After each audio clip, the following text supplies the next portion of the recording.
Audio and video. All right. Hello, everybody. Welcome to another episode of Waters of the Deep.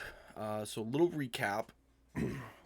The party, after venturing through Strahd's cursed lands, made their way to the mountaintop, where they found a bunch of one-eyed, giant-looking creatures all in a type of stasis, and then they themselves went through some stasis moments before Galen was able to wisdom save her way to open the temple doors, revealing a large, obnoxious cloud that filled the room.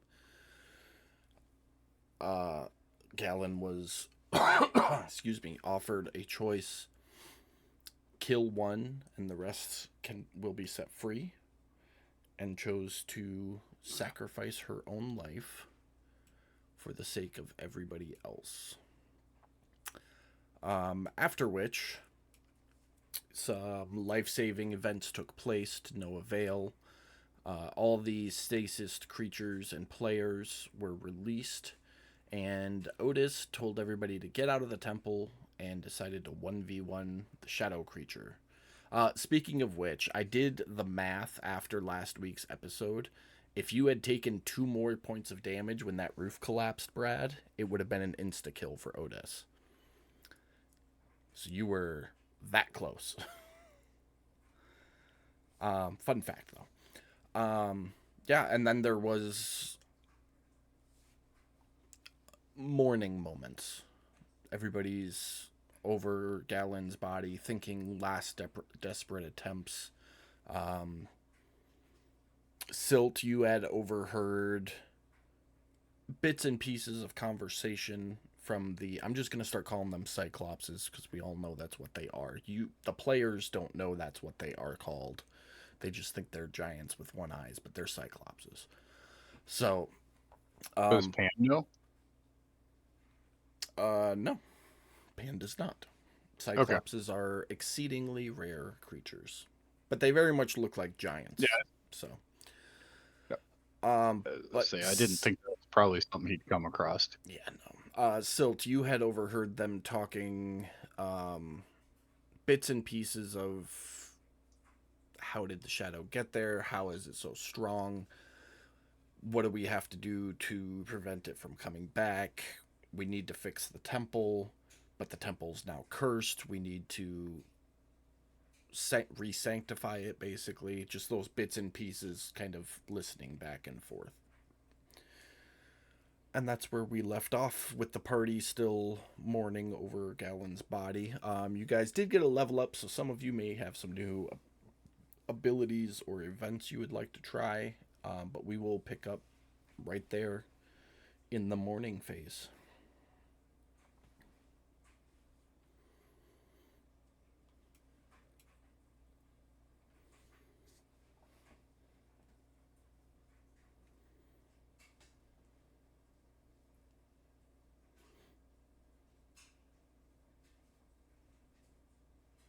Don't all jump to go first.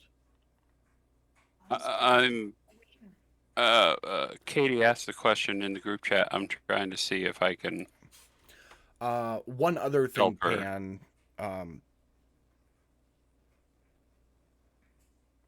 Uh, Katie, you have to open up your class. I got you. Let me do this for her. In the characters select on the right hand side of the screen, you'll find spells. You click on that. You'll pull up a big spell list. Go down to sources. You'll find Eldritch Invocations. Oh, okay. Thank you. You're very low.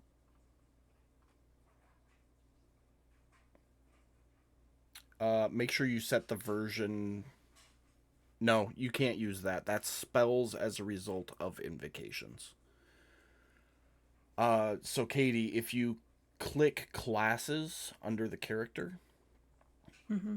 and then find Warlock 2024, Mm-hmm. And then on the right-hand side, click the Features tab. And that'll have a list of all your Eldritch Invocations sorted by level. So the number in the middle is the level. There it is. Okay. Number in the middle is the level. Yep. You got it? Need me to share my screen real quick? What? How do I? So, oh, I see. Below that, under feature choices. Okay. yeah, feature, and then scroll down. And then abilities under features are the ones you have. So if you're swapping one out, you just right-click one of the ones you unlock your character, and then delete is on the left-hand side. The one that I'm swapping out is not in there because I'm swapping out Devil's Sight. It's not listed. Yeah, it is. Under there. It's just listed on my main tab. No, it's under features. It's the 5th one from the top. Oh, no. I mean in my character sheet. I'm looking at your character sheet. Devil's Sight is the 5th one from the top. Oh, so it's listed under the classes, but just not on my actions tab. Oh, yeah, because there's nothing on actions that it would do.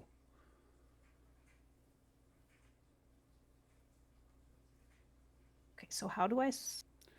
You unlock your character sheet. Uh-huh. And then there's a trash can to the left of it. You just click that trash can twice. But it's not there. Here, hang on. There, I deleted it for you. And then you just drag and drop your new one in. Okay.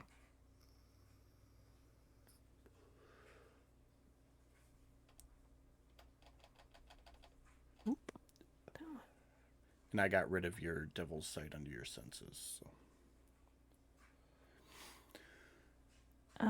Shit ain't dragon. Click the blue button to open it up, and then drag from... Well, which one do you want? I'll just drag it for you.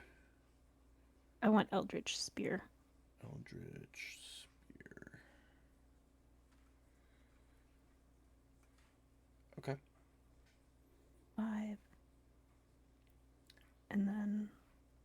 And which cantrip are you applying that to? Eldritch Blast. Also, Agonizing Blast is... No, I guess that automatically goes to Eldritch Blast. Okay, so I have... Thirsting Blade.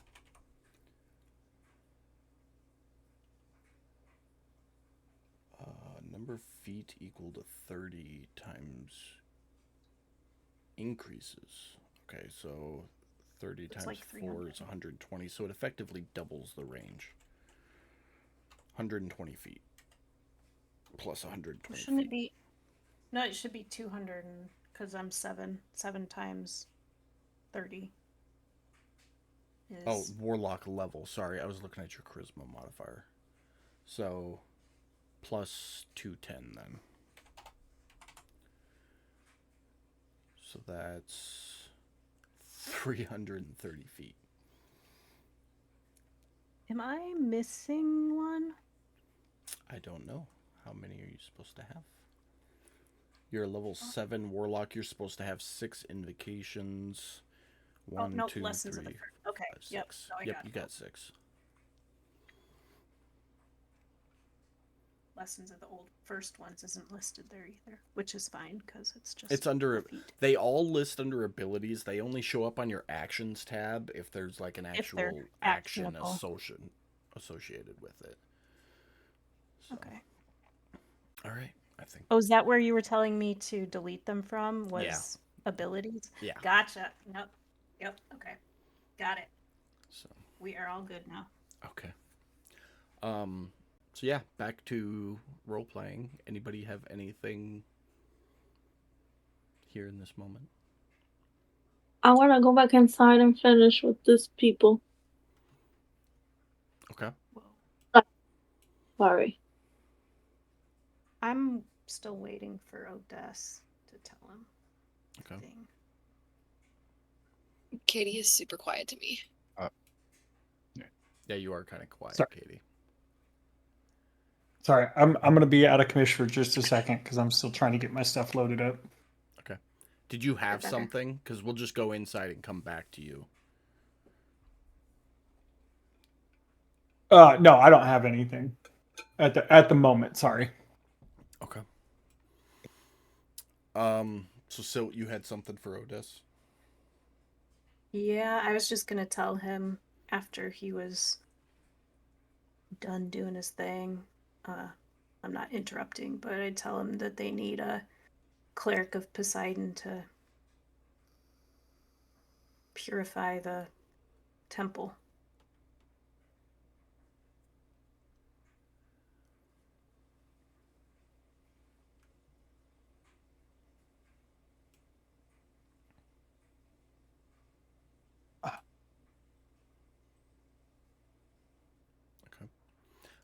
Pearl, you said you were going to go inside. Mm-hmm. Whereabouts and what are you doing? Just close enough where I can try to aim at the Cyclops number 3. I mean, You can know they're aim. not fighting us, right? I'm angry. If I see Pearl doing that, I'm trying to stop her as however I need Yeah. to. Okay. Let's settle it this way. Taddy, Silt, and Pearl roll initiative. So we're going to play this as Pearl, because you can aim at 3 from where you're standing. You lift your gun up sideways, kill shot style. And you rolled the lowest initiative. So Taddy first, then Silt. You both get 1 round to try to stop her.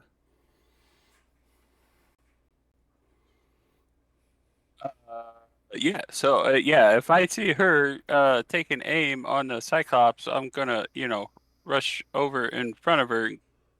Yo, what the hell are you doing? Mind you, my eyes are very, very red right now, and you can see that I'm like,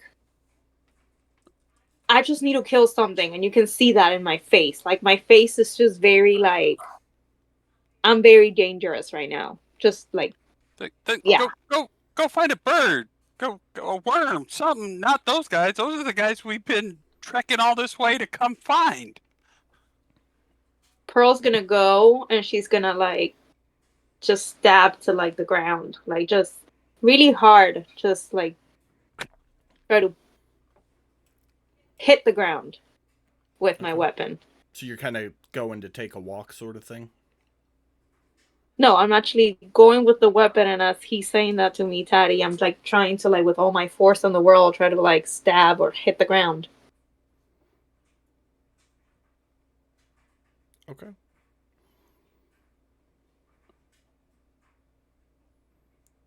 And I'll look at Taddy and I'll say, "Ugh, fine."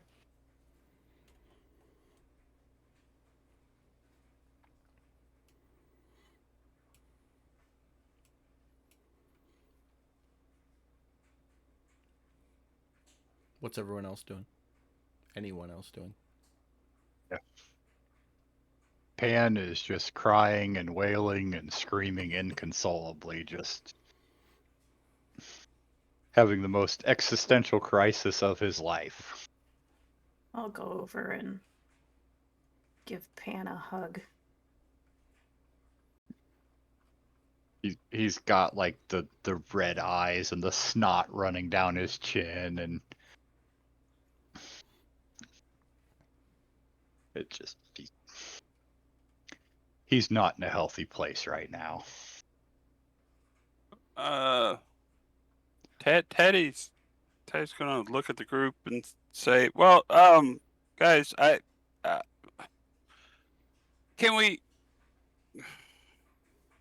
Odie, you got a freaking bag that holds fucking everything. Can't you just put her in there and there's magic out there that'll bring her back. Can we just take her with us and try and figure that shit out?" You're muted. Of course I'm muted. No, not you. Brad is. No, not you. Brad is.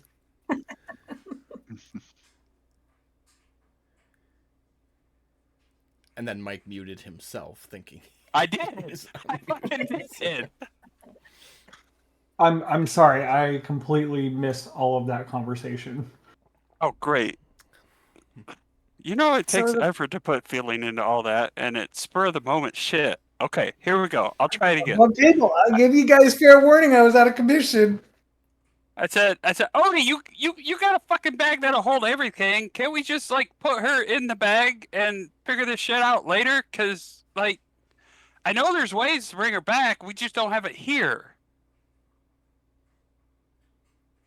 I also Um, told you earlier that they needed a cleric of Poseidon to heal their temple, to cleanse it. Like it bugs the fuck out of me that like I'm not happy about the situation, but at the same time, sitting here crying over a dead corpse isn't going to help us. When we can bring her back, if we just get this shit done and we go get the shit we need to fucking bring her back. As I Pearl's think- hearing that, I'm gonna walk away. I was just gonna say, I think based on everything that's going on right now between Silt throwing that at him, Taddy's yelling at him to do this, I would think that Otis would probably pick up Gal's body, and I don't have a map up at the moment. You're sitting with her on your knees. That's where we left off. On the He stairs of the building. Got it. He would probably pick her up and begin walking inside. I guess he's not super familiar with the area, so he's looking for an open room with a door.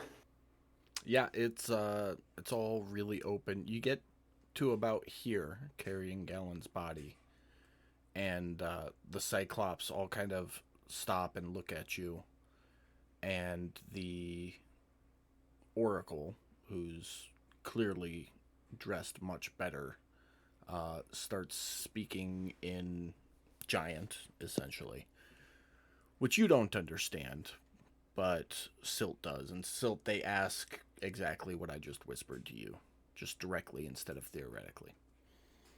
I'd translate that I'm gonna to pull Odess. Pearl with me, by the way. Pearl, do you resist? Stay with me, girl. Yeah, I'm And- gonna say I just need to take a walk. Like I'll be back, and I'm gonna run off. They'd like to know if they can perform rites over Galen.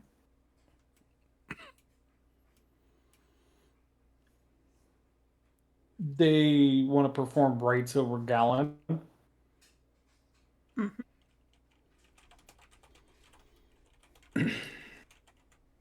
Well, they want to know if we'd like them to.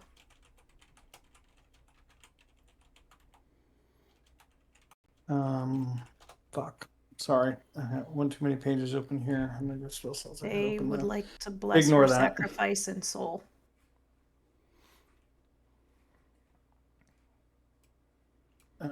I obviously don't understand any of the language that they're talking, right? No.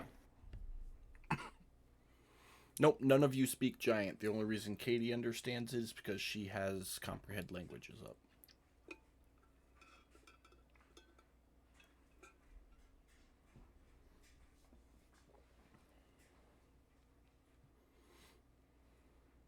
So if I understand this spell correctly, I can cast tongues on myself.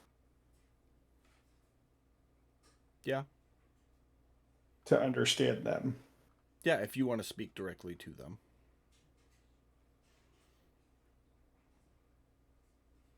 So I'll go ahead and do that. Okay. The second you cast it, the deep, rumbly language that you had no clue turns into crystal clear common.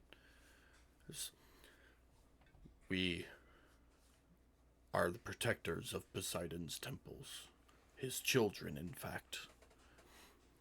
And by his grace and mercy, We acknowledge the sacrifice of your fallen companion, and if you wish and will allow, we would like to honor that sacrifice by performing last rites.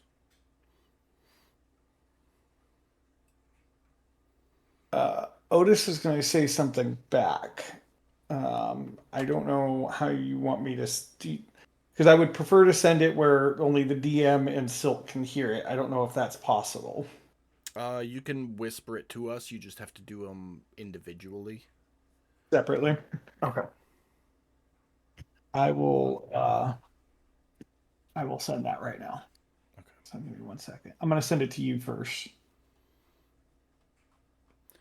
And then if you control A, control C, you can copy it and then paste it into another whisper. The next one. Okay. Can't we just notate it that nobody but so-and-so is hearing it to make it easier for him? I mean, that's entirely up to him. Brad, if you want to just say it and declare that only me and Silt hear it, that's up to you. If you don't want anybody else to know what you're saying, then individual whispers is the way to go. Yeah, I'm almost there already. Okay. Mike over there being I- nosy and shit. Well, no, I just don't want it to take a half an hour for him to have to whisper out a few lines to you and then her, and then you guys whisper it back, and then it will probably be only one line. I'm just trying to make life easier for you, Why? bro. That's You all. got somewhere to be for the next 2 hours and 37 minutes, Mike? Yeah, right here. trying to get this shit done with Taddy. Trying to get my Being more playtime efficient in. than this. Come on. While Brad is texting that, Katie, your office looks really weird without anything on the walls. I know, the whole house is like, it's different because all the stuff on the walls, it cuts down on sound echoes, you know? Yeah. Now it's a lot more echoey. And it's probably super bright now, too.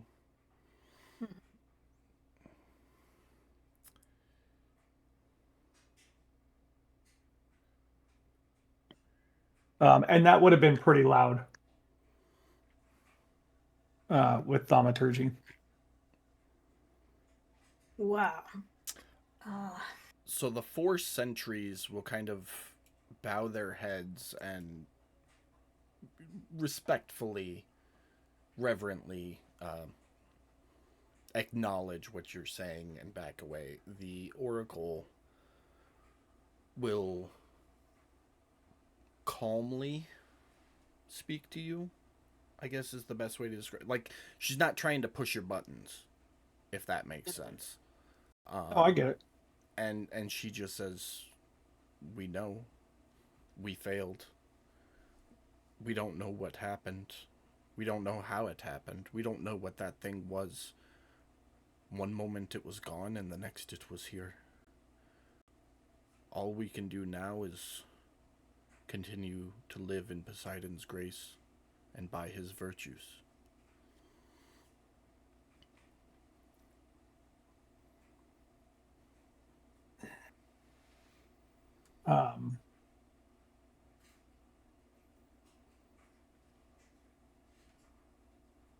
Otis, who's standing next to me? Is Silt standing next to me?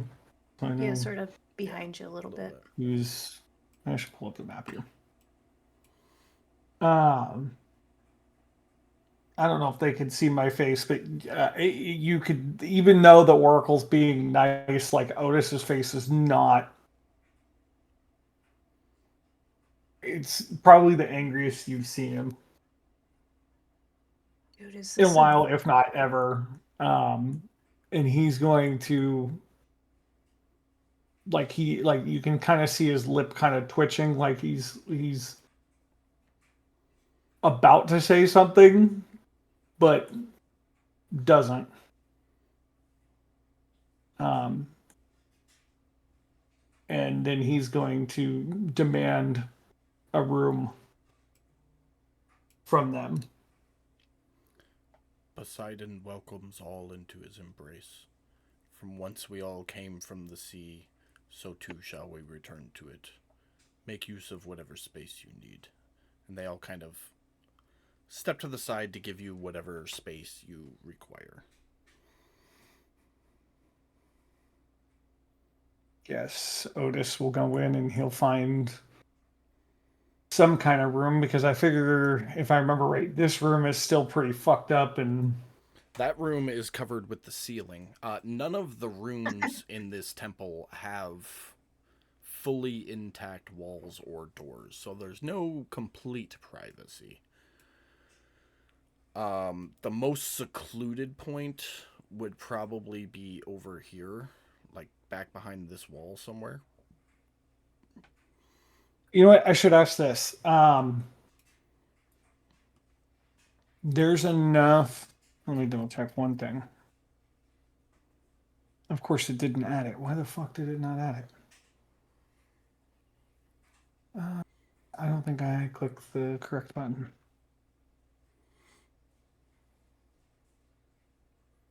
No, it updated. The door to, let me see here. This room. How tall is it? Well, the door is buried under a mountain of rubble. Okay, so they reached in and pulled me out from there. No, you were buried. Okay. And when they moved The rubble whole from room's the middle buried. of the room, it all piled up around the doors, so the whole room's filled with rubble right now. Oh. How big is, because this is open then, here. How big is that one? There is no door. Is there a space that's right here? An open space? Yeah, that's like the archway where a door used to be, but there is no door. Yeah, so that's what I'm asking, is how big is that open? 10, 15, 25-ish feet wide and 15 feet tall. That won't work then. All right, so here's what I'm going to do.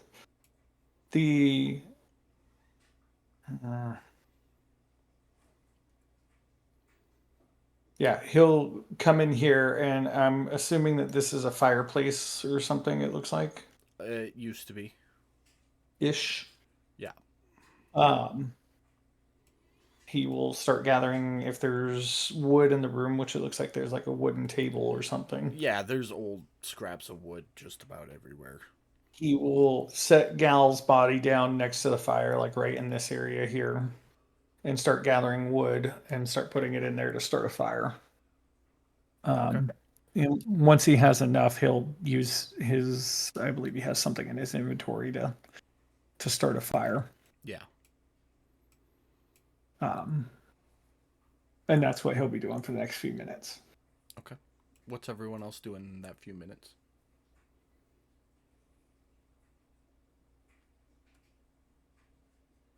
I'm walking. Sorry.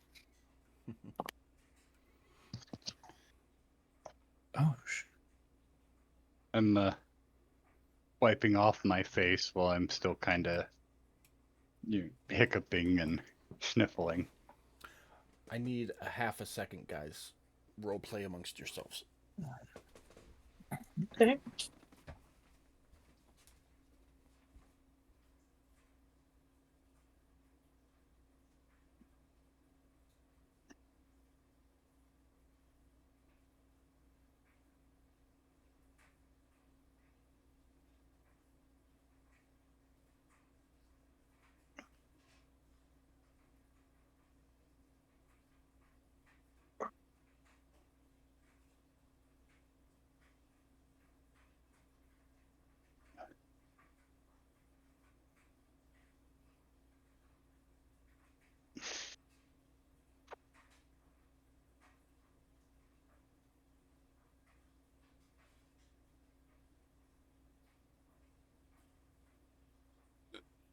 I know he said role play, but Teddy's just gonna hang out and chill and wait, basically.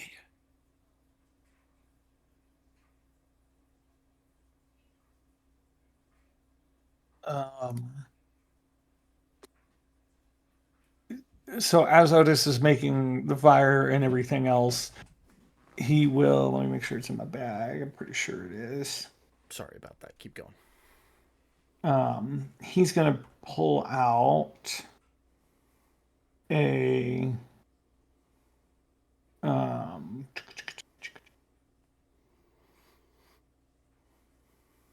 where'd he go? I know I have some like fancy clothing or robes in here somewhere. Yeah, your cleric's priest robes. Yes. So he's going to like basically pull out. Actually, I have 3 of them, and I can tell you exactly what color. He's going to pull out the golden one. So let me take that off of there. And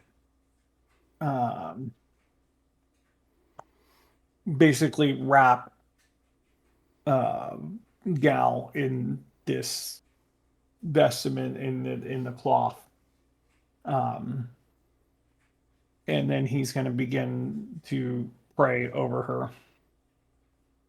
Okay. Are you just praying, or are you doing something? Not anything in particular. It's as of right now. It's just it's a prayer. Like he's still like he's processing. There's a lot of anger and stuff going on with him. He's this is him like coming to terms. He's trying to think through everything that's going on at the moment. He's trying to think through everything that just happened. That just he's got these giants that want him to. What's the word? I don't think consecrate is the correct word, but Yeah, consecrate the holy grounds or whatever. Consecrate the grounds again and make them holy, and then you got everybody's wanting to know what to do with Cal's body, and like he's just massively overwhelmed at the moment. So this is his moment of like trying to take a breath before he snaps. Okay. Roll 2 D100s in the tower, please.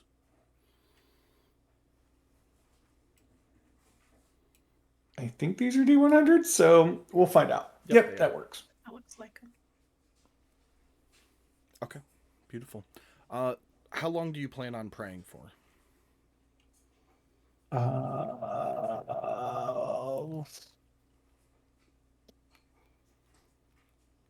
Probably an hour or so.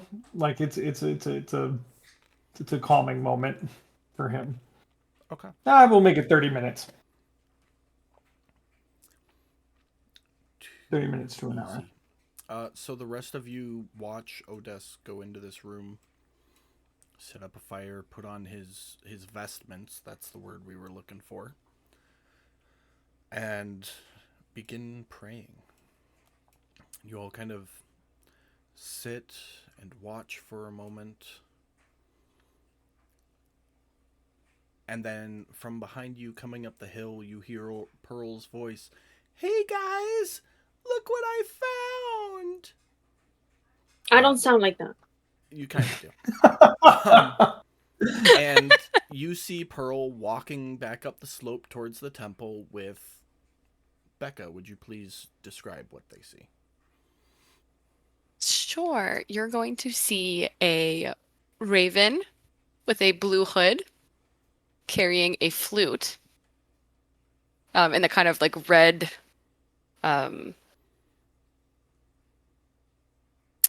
tunic.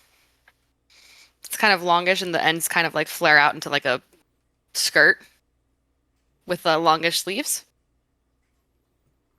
And you would hear a cheerful sailor voice that says "Ahoy there!" in you could definitely tell it's like a mimic sound. It's like when a parrot says it. Yeah.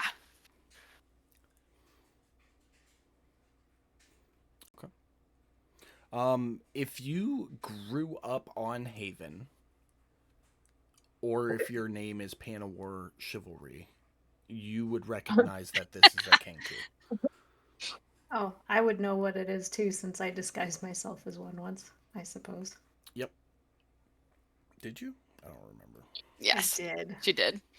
Okay, so you've all seen a Kenku before. But if you didn't grow up on Haven, you don't really know what a Kenku is. So I think Pearl and Odess are the only two, and Gallon, obviously, would be the only ones who are like, I don't know anything about this race other than it looks like a bird.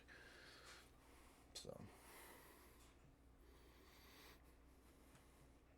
Kinku.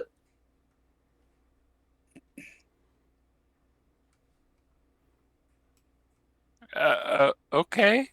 I mean, hi. You would hear seagull caws and a wave crash in response.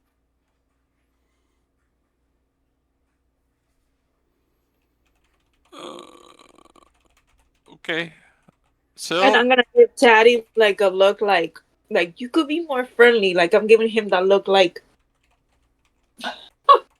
for whatever the I, fuck I'm giving you I, that look like don't be rude. what? I said hi. I said hi. What? And I'm giving you the finger like shut up, like shh. So what is this? Help me. So I'm gonna mutter under my breath, like, oh, good, just what we fucking need right now. So Taddy would hear me. Maybe not Iron Root, but Pearl walk losing up. it and getting new friends. I'd walk up and introduce myself. Hello, Kenku. I am Silt. We are pleased to make your acquaintance. What may we call you? I would make the sound of water dropping on wood, and it would sound like tika tika. Okay.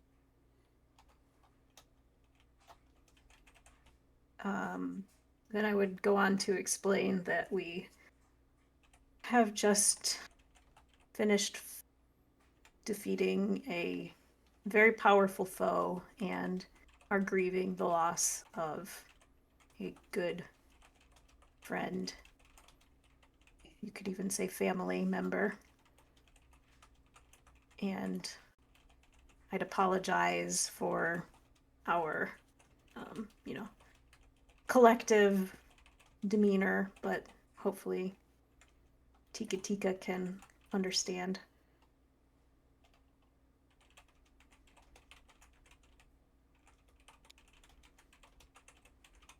Tika would have a soft expression on her face. And then you'd hear a soft lullaby hum and wave sounds. In a kind of gentle, calming, and soothing way. Do I know enough about Kenkus to be able to translate that, as I would presume,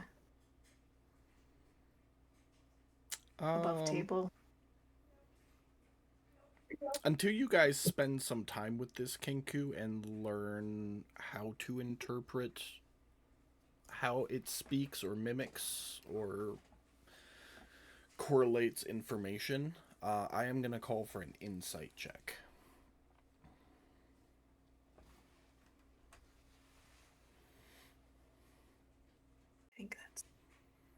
I think that's pretty good. What were you trying to relay there, Becca? Oh, like a comforting. Okay, so that would like a sorry that this is happening to you. Comforting sounds, and like camaraderie. I will motion into the building and say, "Would you like to join us around the fire?" Above table, knowing what I know about Silt, soothing waves might not have been a good idea. Listen, we're zoned out. Yeah, I'd follow Silt inside. Okay. As I walk by Taddy, I'd like shrug a little bit and say, "This is Tika Tika."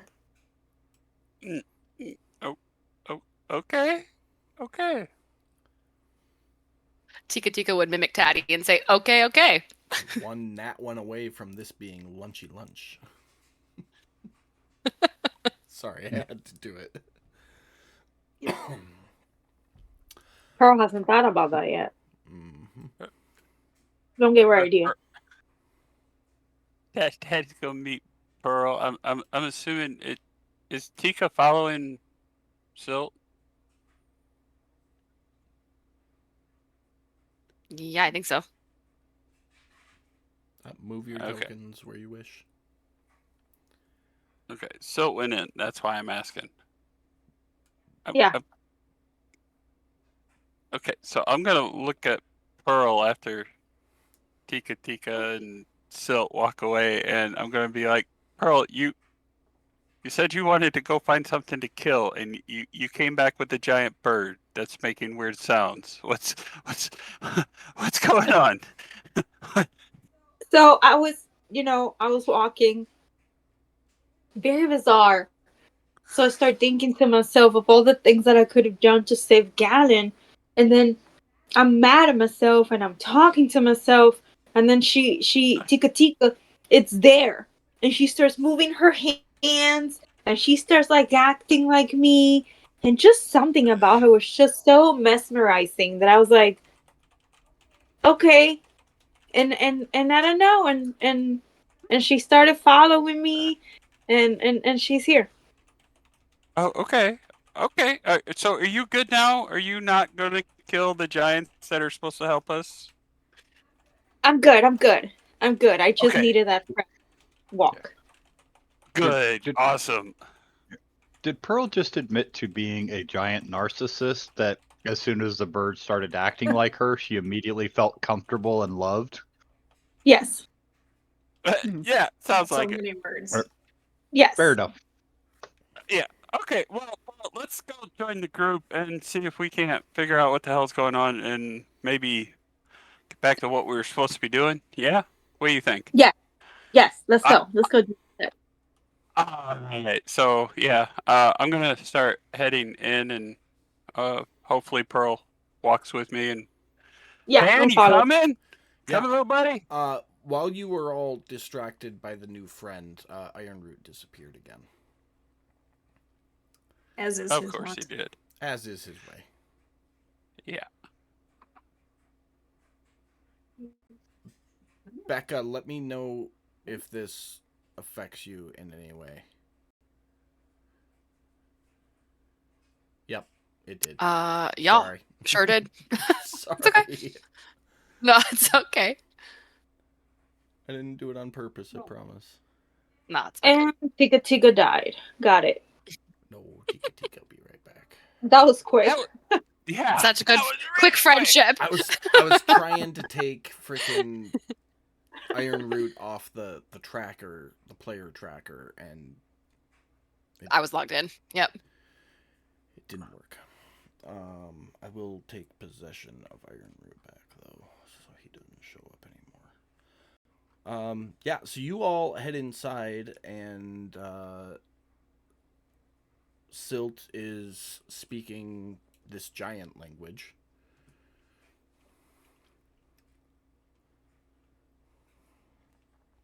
Yeah, that's not surprising. I mean, it's Yeah. Silt.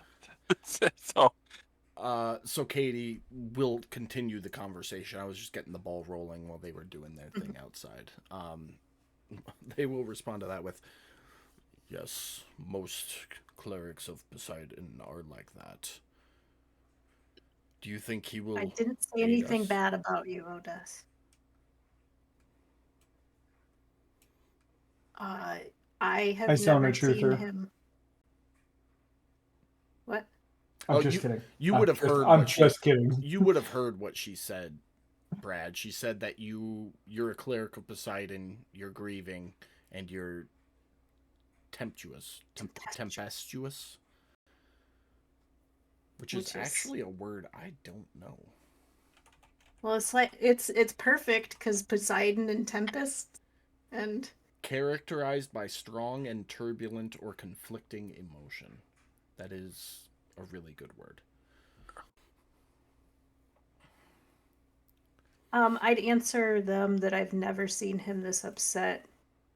But the Odess that I know would help them if he's given his time and his space respectfully to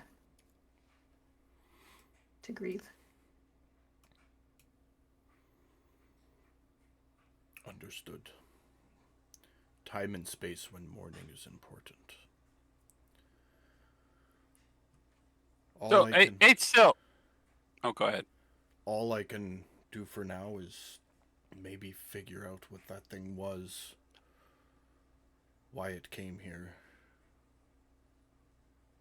It will take me a little bit of time, though. And the Oracle will sit down and sprinkle some, like, magic fire dust on the fire, and it'll put on, like, a little crackle sparkle thing. And then she will start kind of, like, rocking and humming, and you'll see her one eye roll up into her head, and she's going to be doing that for a few minutes. Hey, Sil. Sil? Yeah, Teddy. So, these are the sons of Poseidon, right? Right? Yes, they are. Okay, so we're supposed to find them to have them help us with, what's it, Mother, right? Yes. So maybe we can ask about that while we wait for Odie? Yeah, I don't see why not. The Oracle is busy, but perhaps these sentries know. Oh, okay. Can tell us if they're willing to go with us and help us. Yeah, okay. Is the sentries busy? Because maybe you could ask them if we can, like, crash out. It's been a long day. Mm-hmm. I'm sure they would welcome us.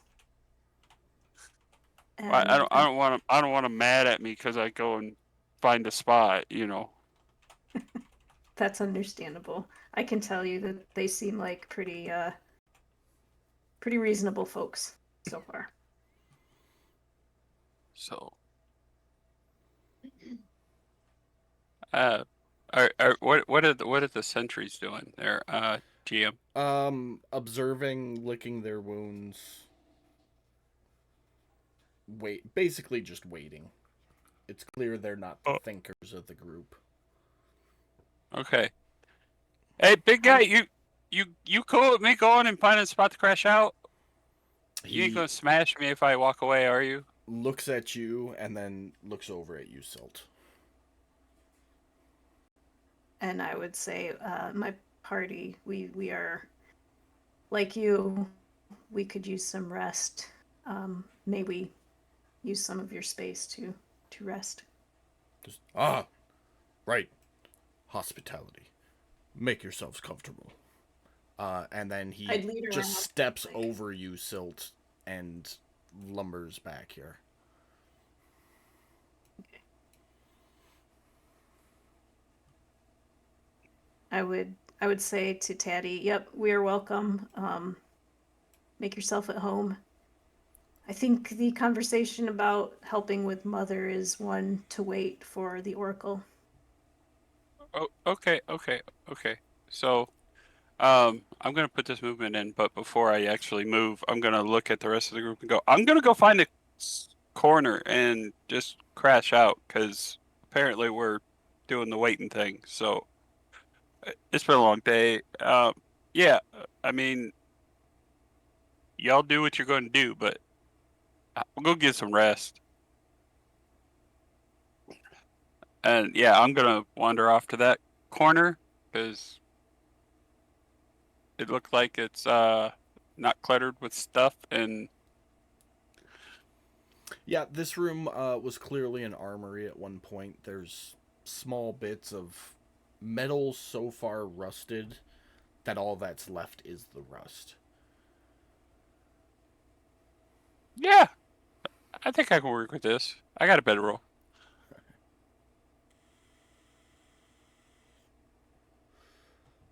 What's everyone else doing?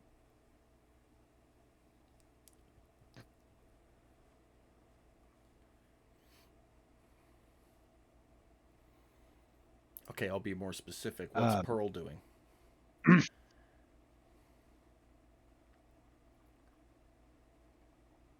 While I was following Taddy, so wherever he went, just to be safe and not go like crazy on a hunt again, I'm gonna stay close to him for the time being. Okay. Yeah, that's perfect. Jeremy, you were gonna talk. Pan is going to use magical tinkering on a shiny little piece of metal he has. And then he is going to hand it to Tika Tika. Because he doesn't know what the bird people are, but he does know what crows are. Yep. So he's going to assume that she also likes shiny things.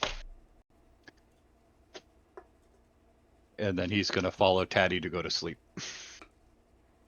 In response, Tika Tika would have given a childlike giggle and a dance twirl. Like a ballerina dance twirl? Or like Yeah. a break dance twirl? Because there's a big difference. Ballerina twirl. Okay. Break dance. I don't know. You know what? Maybe break dance would be kind of cool. I mean, it's less finesse and more energy. So. Okay. Is it like ray gun breakdancing or No, it'd be cool. It'd be cool. I need, kangaroo like- hops? No, she'll Are do you a little like a just tall, simple. tall bird, or are you No, like a normal I'm bird? She's a not a medium-sized creature, so I- she's yeah. like silt size, but she's a bird instead of a cat. Gotcha. Okay. It'll be just a simple ballerina twirl, just like an excited, simple twirl. Like my skirts would flare up. I'm gonna say to Taddy, "Did you see that? She can dance." You can dance if she wants Wow, she can really dance. Yeah. She got Yeah. moves. Yeah. God.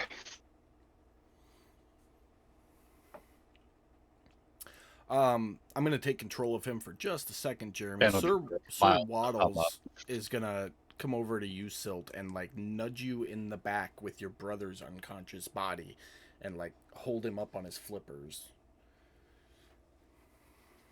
I would nod and say thank you and put my arms out. He gives them to you and then runs back over to Pan. Your brother's still out. Yeah, I'll set him down so I'm not like. Do you want to put him over in the room with Taddy and Pearl, or? No, I'll just sit him next to me. Okay. Like what sounds and movement does Sir Waddles make? That's a Jeremy question. Clanking and ticking. Clanking and what? Clockwork automaton. Like the Odyssey And- owl. And ticking?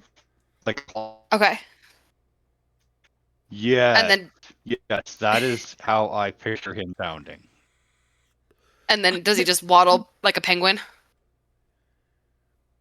Yes. I think we Okay, could clanking. establish his head does a 360 followed by a whistle too. like a cuckoo clock I'm just whistle. So saying. it like does a Yes. 360 and then a cuckoo. I'm just Oh my saying God. Tika would see all of this and would kind of mimic Sir Waddles. Learning new sounds. I see you, Brad. Hold off on that for a minute. All right. And then because like Tika can't like twist her head 360, she would like twist it as far as possible and then like spin her whole body. Okay. Like it snaps around to match the head. Yes. And it would be making the sounds that Sir Waddle makes, like the machinery. Perfect. I'm gonna say to Taddy, "Do you see that shit?" Uh-huh. Yeah. With about Yep. 10 minutes having elapsed, Yeah, all I can picture happening right now Go ahead.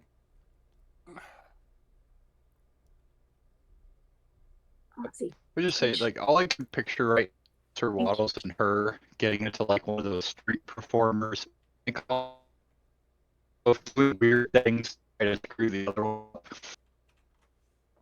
Oh, you're breaking up. Yeah, you're breaking up real bad, bud. So he's I feel- talking about Kenku and Waddles having a dance off. Dance off. Yeah, that's what I was thinking. Okay, gotcha. I caught that much. Yeah, like the street performers that'll sit there and mimic each other and do all sorts of weird stuff trying to screw the other one up. Gotcha. Tika accepts. With about 10 minutes having elapsed, suddenly the Oracle, her eye will not be rolled back into her head anymore, but will be covered in that white haze like how a seer's would be. And she will speak again. I'm just going to put it out for the whole group because, Silt, I'm assuming you're going to tell everybody what it says. Safe but assumption. that's what she says. Silt, it is up to you if you translate that for everybody, but the Oracle said it in Giant. Because that's all the Oracle can speak. I guess first I'd scramble to write it down. Okay. Yeah, no issues with that. And then I also, I don't know if anybody's actually sitting here that's like, does anybody care to pay attention? I don't know. Well, I pretty sure I heard Jeremy say Pan came in the room with me and Pearl, and Tika and Sir Waddles followed. So it's literally just you and your unconscious brother. I would probably be like, she's not quiet about saying this, so unless you were asleep in the first 10 minutes of going in there, you all hear it. Okay.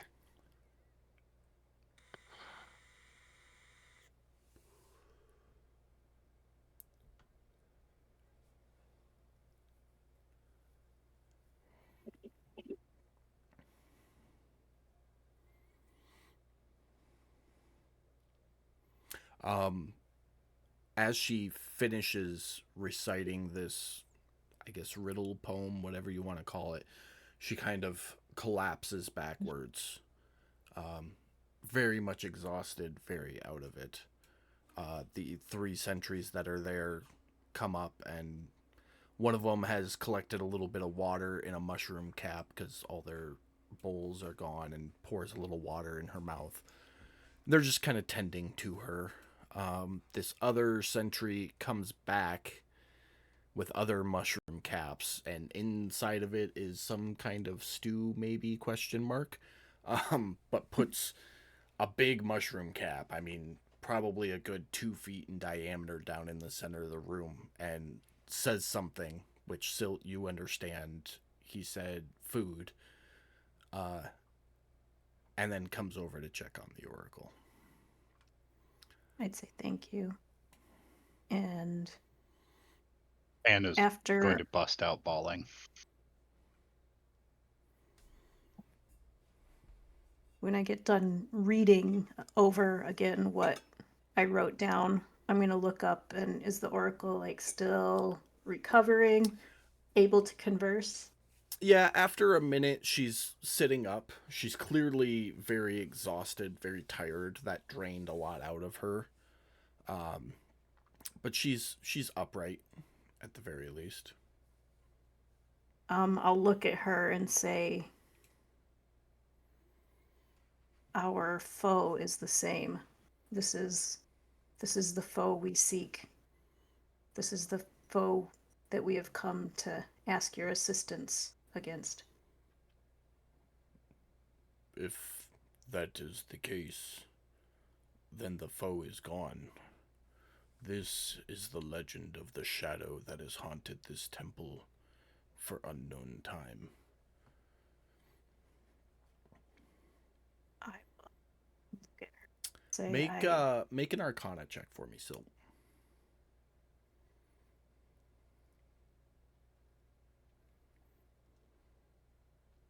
Big old one. Okay, continue. I will say we are seeking out a shadow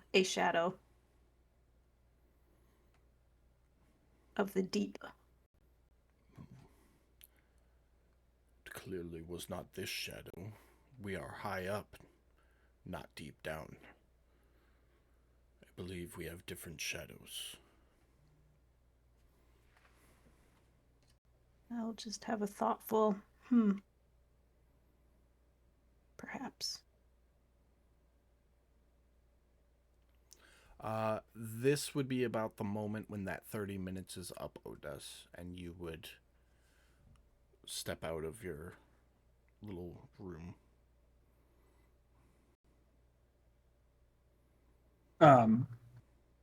Otis is going to step out of the room and he's going to look at the Cyclops.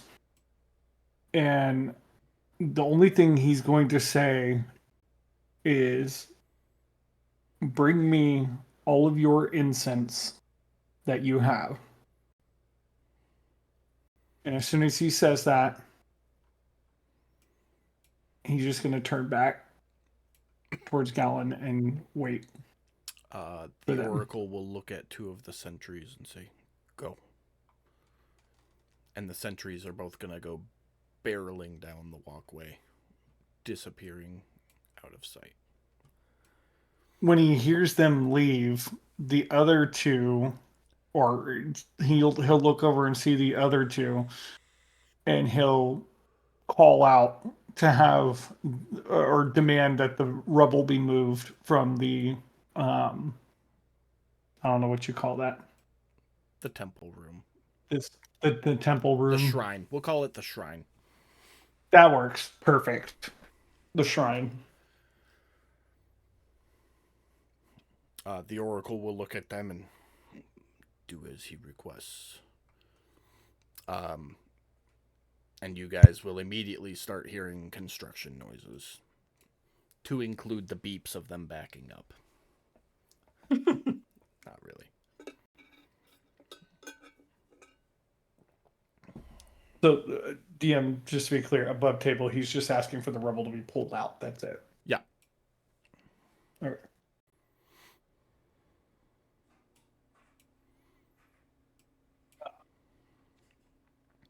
By that point, he would probably, and this is a question for Becca,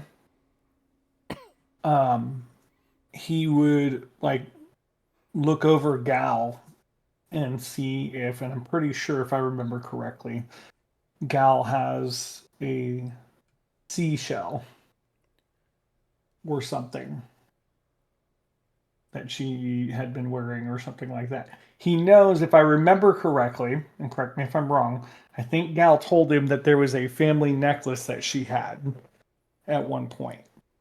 That's not what he's looking for in particular. He's looking for something that's not that. Gal doesn't have anything from her family. Oh, well, never mind. I thought that's... I vaguely the only thing remember you having fashioned like a seashell necklace, though. No, I got a shark tooth necklace There from you Pearl's go. boyfriend That's what it was. for giving him some booze. That is the only jewelry I have. Well, that is the only jewelry I have. Okay. Didn't you make a necklace of ears? I only had two. But you still have a necklace with two ears on it. Right. I don't think I kept them. I left them there for him in case he wanted to go get them healed. I don't remember. That was so long ago. Yeah. No, I left them. Brad is Anyway. looking for something It was a personal joke. to you. So what would Gallon have? Specifically on her? sea-based. Yeah. Specifically, I mean, probably that shark tooth necklace. It's the That'll only thing I work. really kept with me. Yeah. That'll work. I'm only asking because I thought at one point Otis and Gal had a conversation about something about a necklace or an earring or something that was like special to her, and he wants to be respectful of that, but he's also looking for something else that maybe she had worn that was like from the sea. Yeah, The necklace no, will work perfect. yeah, it's the necklace. Are you taking the necklace, Brad? I am. I mean, jewelry-wise, she's wearing my earring. Yeah, but that's not special because a lot of people have those earrings. Oh, but it's a piece of jewelry she's What? wearing. I put the necklace in your inventory, Brad. Thank you. Mm-hmm.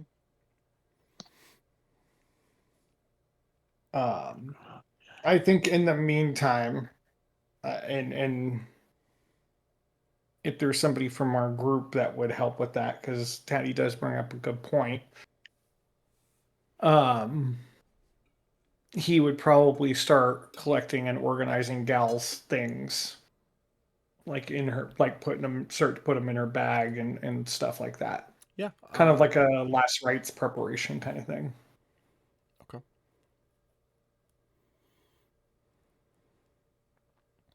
I mean, are you going to ask us to help with that, or?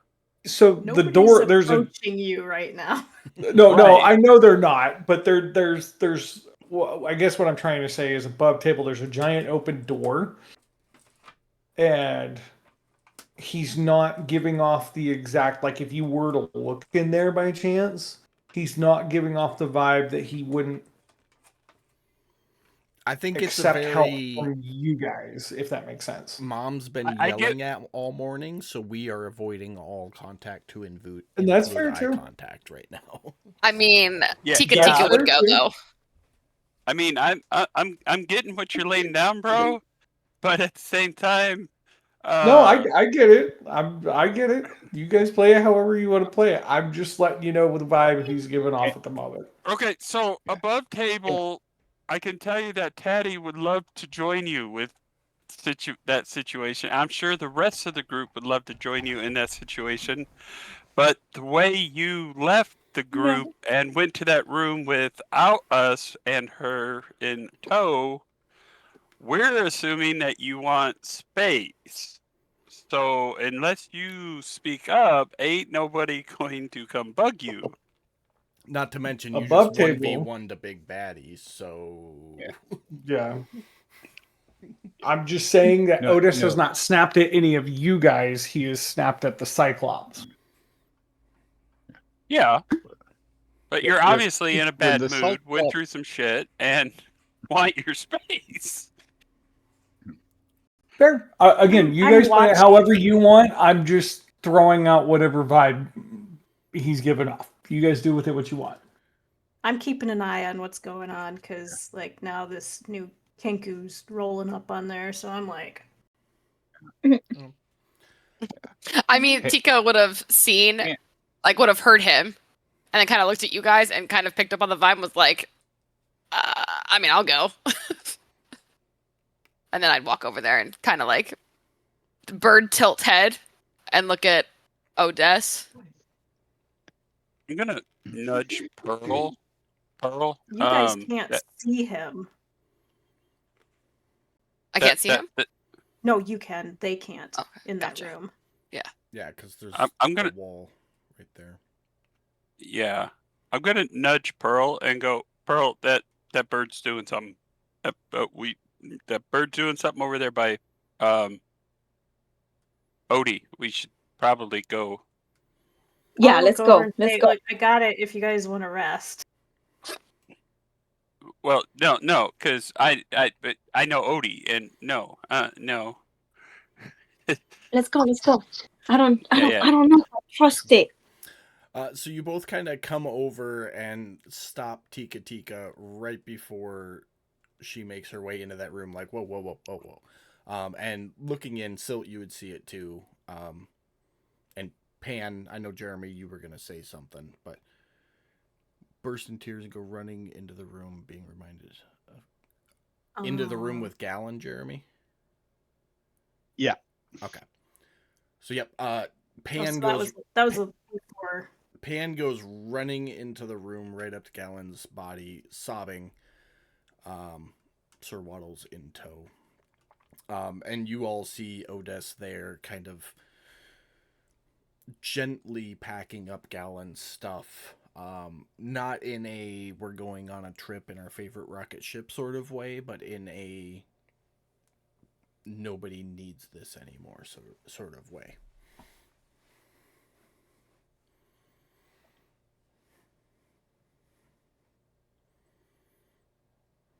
What's Pan doing since he ran into the room? He's hugging Gal and crying.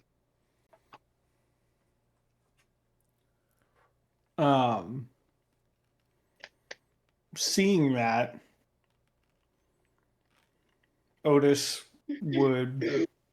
Oh, At wrong one. first- Shit, don't listen to that. Oh, it did roll as Tika. Okay, sorry. I'm like three things. I'm so sorry. All I see is a giant dice go flying across It my was- screen. I hear this. Oh shit! I was about to be really dramatic if that was Gal rolling for insight. Sorry. Is that you, Mark? Do they all believe I'm dead? Surprise! I'm guessing it's pretty obvious that Pan's upset, knowing Pan. Yeah. Otis, his initial look would at first be like that fierce kind of look that he gives, and it would take him just a second before he realizes like what's going on, because it's that initial like what the fuck moment.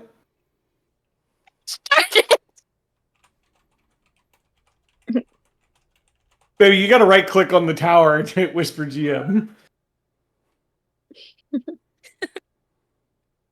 Anyways, Very much once he so, picks Mark.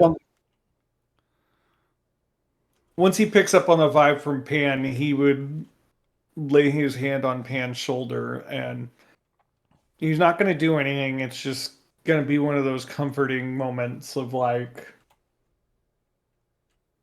he remembers that Gal and Pan were close too. So he just is support. It's going to be different for the others that are looking in there. You guys are going to see it's a different vibe at the moment.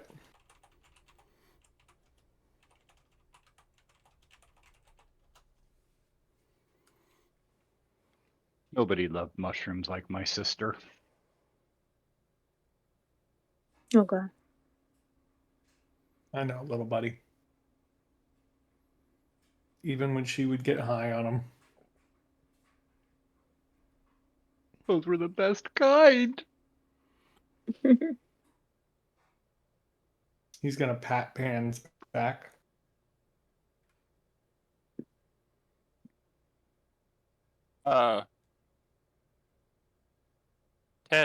Teddy's gonna slowly make his way in next to Odie.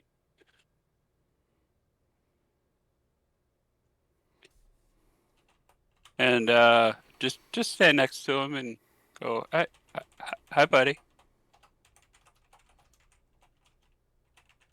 Odie will. As soon as you say that, you'll see his hand kind of come up, and I don't have my camera on, so I don't know why I'm actually doing the motion right now because nobody can see what I'm doing. Sorry, that was my special ed moment for the night. He's gonna hold up over his head, his hand, like he has something in his hand for you. A look in your hand. Otis is gonna open up his hand, and it's gonna be your earring. Oh, yeah, that thing. Okay. Otis is gonna look back at you and say she would have wanted me to make sure that you got it back.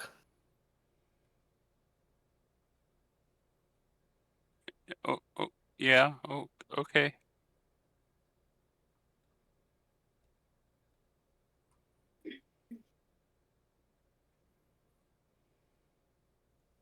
I'm gonna sit there quiet for a second.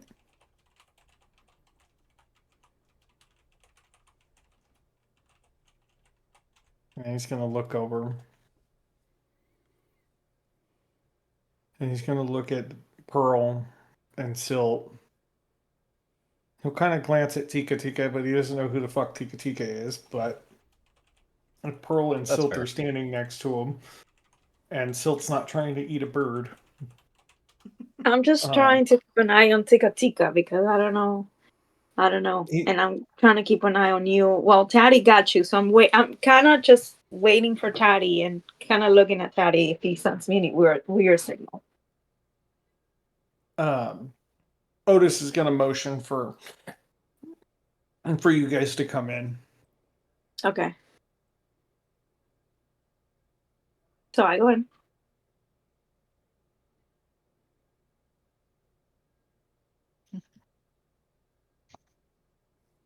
Oh, oh. What?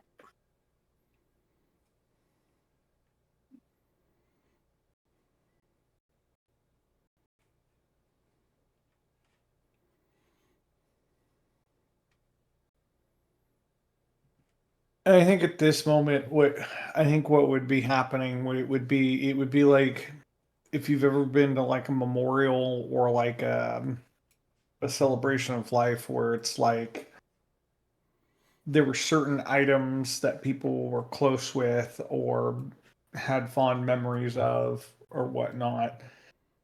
He's not giving away all of Gal's stuff, but he also wants everybody to have something to remember her by. So, above table, inside that bag, you would find a workshop apron. And that was actually specifically a gift for Otis that she was planning on giving him. Sorry. Does it have Oh. Poseidon's trident embroidered on it? Yeah, it was special. Because he was getting into like the work thing. Not gonna lie, that would definitely tug at his heartstrings. Although the way I could see it going down at first is he would pull it out and think that it was probably for Pan originally. It's way too big for Pan. No, never And it's mind got then. Poseidon's trident embroidered on it. But I put it in your inventory there, Odes. I mean, if we're divvying out her stuff, not that I'm interceding. So stop me if I'm overstepping, Odes. I can stop. No, like I said, to be clear, I'm not divvying out her stuff. It's more so like little mementos of Gal. Mm-hmm. Like he's packing up all of your stuff in your bag, Mm-hmm. right, to keep with your stuff. Because I mean, we've already established that there's a possibility or a spell out there. He doesn't know. I mean, he's a cleric. He knows that there's spells and stuff out there that can maybe bring Gal back. So he's trying to keep all of her stuff together, but at the same time, it's also like you're gone. So as a cleric, they keep what the hell is that thing called? Their holy symbol and stuff, right? So it's more of like it's that symbolism of like this is a piece of Gal for you to remember her by, kind of thing. Hey, I'm just trying to think if never mind. It doesn't matter. Becca, I'm gonna. I'm just text you thinking real quick. I think I have an idea that you and I can retcon for this. Okay, I'm just thinking like I never mind. It's none of my business. I'm dead. I'm just saying I would think like she would want the folding boat to go to Silt or the Stone of Good Luck because it looks like Silt. I mean, I'm all for the input, by all means. Did Gala guess it have depends. any like metal sigils or symbols or anything that she carried around or that she had? No. Or stone? It was the Stone of Good Luck. It literally looked exactly Okay, like but you. It wasn't. You didn't have anything like. I know you didn't wear jewelry or anything, but you didn't have like bracers or anything with. She had bracers of archery. Oh yes, DM. I love that. You want me to, or you want to? No, you do it. Okay. Brad, as Odess digs through Becca's bag, pulling things out and repacking them, putting them away nicely, you find a little pouch in the bottom of her backpack. And when you kind of shake it in your hand, it jingles, kind of like a coin purse would. And when you open it up, you find arrowheads. And you take one out and look at it, and you notice that it has the name Odess etched into it. Oh my god. And you pull out another one, and it has the name Taddy etched into it. And you realize that she kept all of the arrowheads from every time she shot you guys. Aww. Jesus. I love it. I would definitely yeah. Rather than divvying up like all the magical stuff and all that stuff, that would definitely like he would make sure that each person gets an arrowhead. And at the same time, you kind of realize that she did that so that those arrowheads could never be used against you guys again. Aw. Hi. Well, So when I get handed mine, I'm going to walk I don't up have the to the scorecard, fire. so I don't know who gets how many, but I'm trying to pull it up, and I can't find it. And I also, know that my really ear. changed when we got the cursed bow. yeah. I know my ear for sure, so I have one for Oh, sure. There we go. I got it. Pearl, yeah, Pearl's got 2.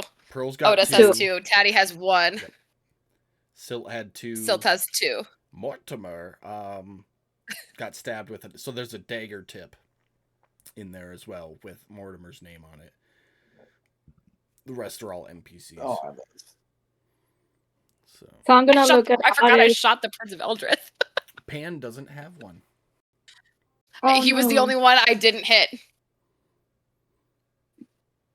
So Which makes I'm me feel gonna really be bad. like, no, I'm gonna be like, hey Pan, look, I have 2. Do you want to keep one of mine to remember Galen?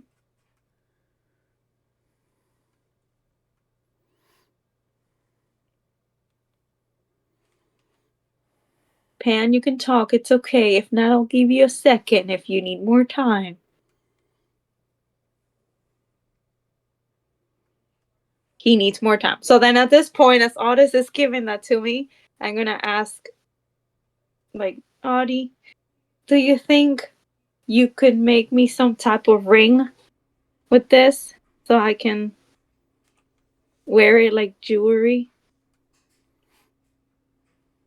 Otis will nod.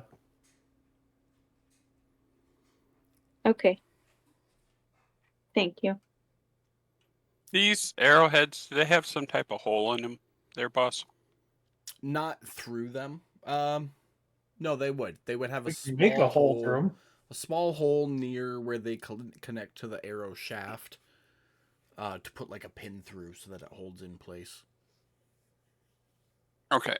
Just big enough to get like a small piece of twine or wire through. So I currently have a big shark tooth necklace that I made together with string that I had in my bag. Yep. So it would be safe to say I could put that arrowhead Yeah. on that necklace. Yep. All right. I don't mean to cut off your guys' moment, but the Cyclops will return with bundles of not straight incense, but like the types of herbs you would make incense out of. And the Oracle will kind of gently stick her head in the door and say that your requests have been completed.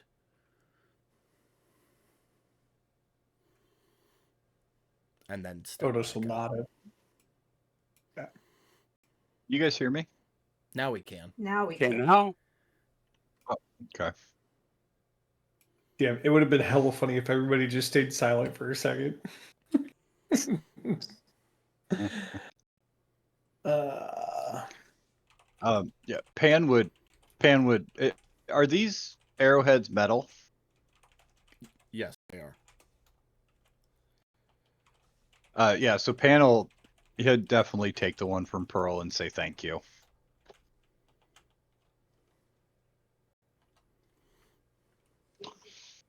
As he slowly pulls her pack full of mushrooms to himself to clutch against his chest.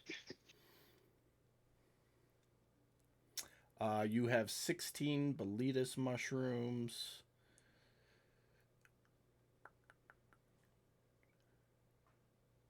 39 random mushrooms from Ironroot's room, 7 polypores, 11 red caps.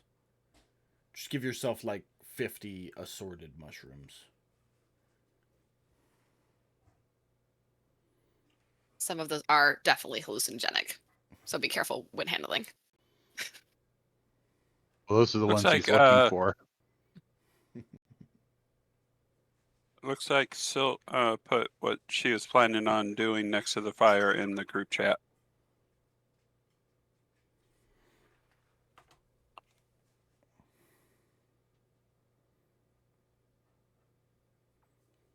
Okay. Not a secret. I just stuff was happening.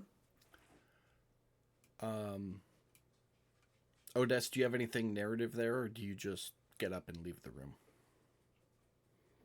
No, it's one of those moments where like everybody's kind of talking, they're passing around, they're observing their things, they're doing their stuff with their arrowheads, and he's going to get up and walk out of the room and walk over to the shrine.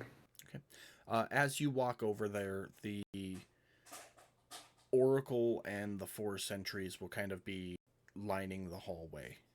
You know, like how they do in hospitals with donors. Kind of like that. Very respectfully standing there as you approach the temple. You see a large bundle of herbs and incense-like material in a small stone that is concave, so it's like a really rough stone bowl. And the 1 sentry offers it to you as you walk past. Otis will take it, and along with, I believe, he also has some incense in his bag. He'll bring out some of his incense. Okay. I know he has incense in there somewhere. He's going to bring out some of them, not all of them. Yeah, no, and it's he'll definitely part of your begin. starters pack. So He'll begin placing them in various areas around the. Why is it not? Oh, because I'm in target mode, not ping mode. Various areas around, like so.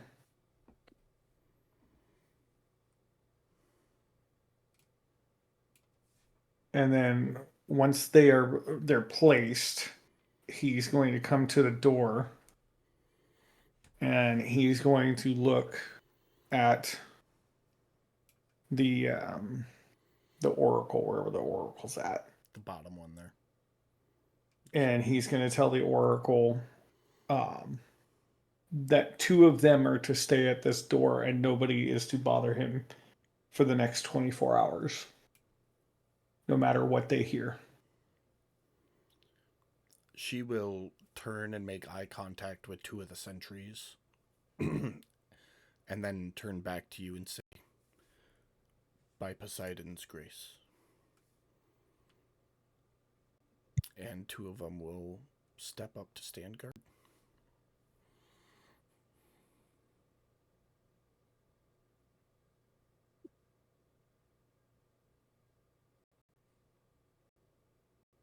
So above table, I have a whole thing for the like a whole narrative for the hallowed spell.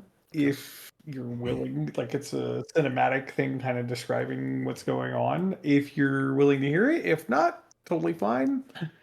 We can say pluribus unum and drive on. Well, we've got 24 hours, so let's kind of go through what everybody else is going to do for the 24 hours, and then you can narrate what happened for the last 24 hours. Does any of it involve everybody else? Like, would they hear things going on or see things happening? Yes, definitely going to hear and see things happening. And yeah, at some point, there will be someone's involvement. I don't know who, but someone's involvement. Okay. How long into it would that kind of stuff happen? Particularly the involvement portion. The involvement portion would be probably like 3/4 of the way, almost to the end of it. Okay, so that won't be till the next day at least. So, Mhm. do you want to describe the kind of things they would hear up to that point? Yeah, definitely. Like I don't know if anybody noticed or was paying attention to Otis leaving the room. Um, but right around that time, you would definitely it would start off basically you would hear a storm, but it would start off as like a low rumble. Not very loud. Um, but definitely enough to tell that it was brewing. Um, and as it goes on, the storm is going to begin to get heavier and heavier and heavier. And uh, at a couple points, um, they would even feel some shaking in the ground, which the shaking would Yeah. happen. I'm sorry. Pearl's asking, did she notice all of this? Did we see this? Yeah, you guys are So the experiencing shaking. this.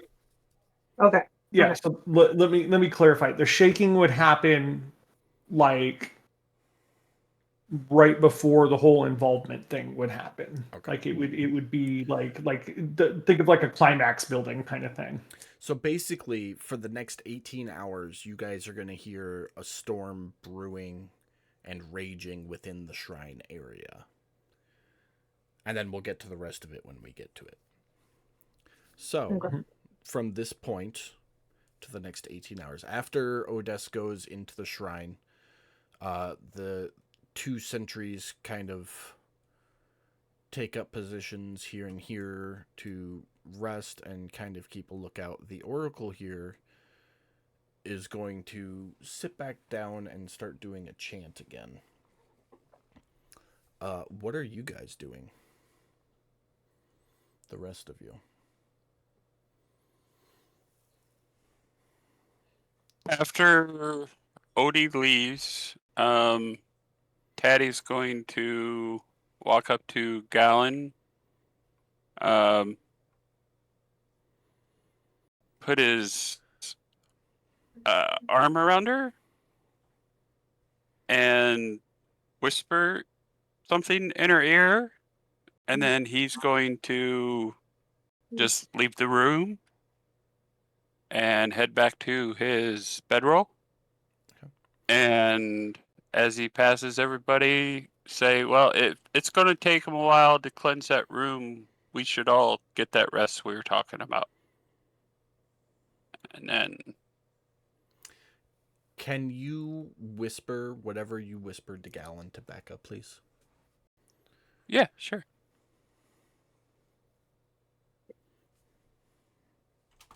I'm sorry. Pan I has the would uncontrollable urge to.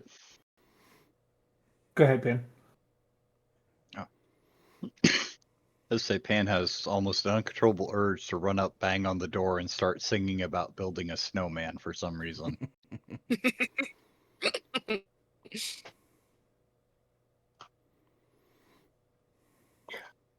I did want to clarify, like with the spell, like I know people are gonna go rest and stuff like that, but this is like it's noisy. There's periods of there's small calm periods, and then it's just sheer violent sounds for a while. Like I mean, obviously like a storm. I'm not gonna beat a dead horse, but it's not quiet.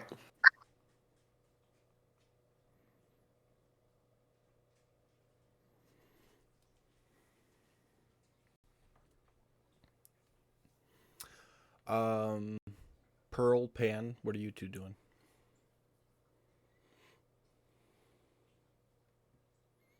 Pan is I guess gonna go to sleep. Probably in the room here with Gal's body. Okay.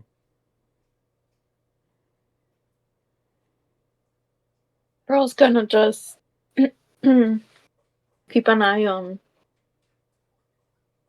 the room and Deco, and I'm not gonna go to sleep, but I'm just gonna like go around the area and just kind of wander around without going too far right now. Okay, so just kind of looking around. Yeah. Yeah, it's all pretty desolate, pretty banged up. A lot of fungi growing in that room to the right. The room that Gallon is in, you kind of get the vibe was a kitchen at one point. The room Taddy's in was an armory. There's a nice back hallway for like prayer and a little bit of peace. The big room was like a barracks of some sort. There's some remnants of bunk beds in there. And then this little back thing used to be enclosed, you could tell. And that was like a brewery room where they brewed the alcohol before setting it to ferment. And that's really all there is to this temple. Okay. So I'll come back and I'll kind of just. I can only move my token. And I'll kind of just stay right here. Just sit there. For now. Right where? Where you were? I just moved my mouse. Here. Then I'm moving. Nope. Here. There you go. Okay.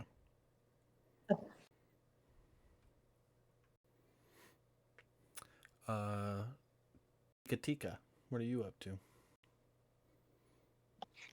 Recognizing that this is a really solemn moment for everybody, Tika would not have said anything or really even made a sound, but just offered the comfort of presence.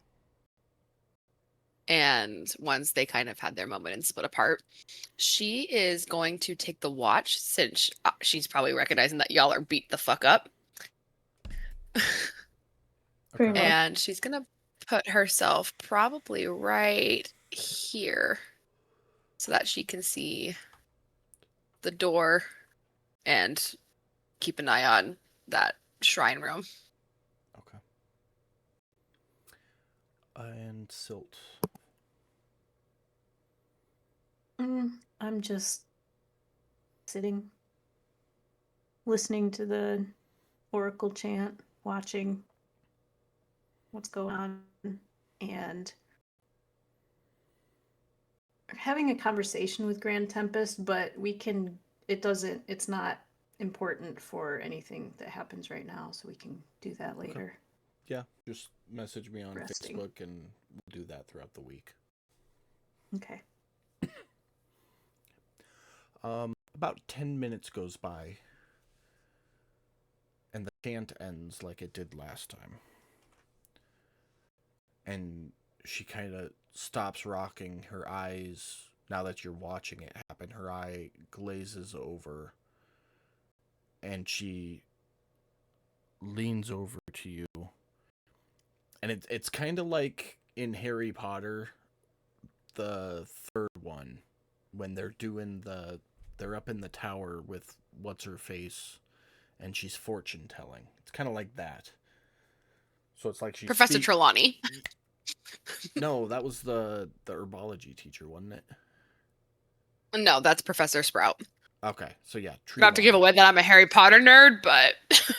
it's been a little while, so I'm not trying to be specific. You're fine. But yeah, no, it's very much like a foretelling of sorts. And she says it once and then collapses, passed out.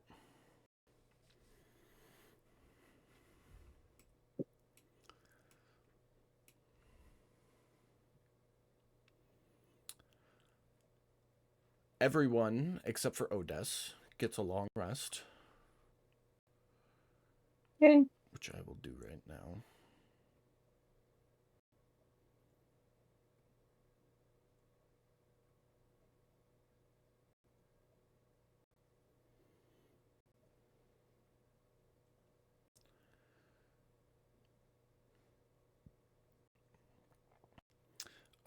If you have any spells that last less than 8 hours active, they are gone.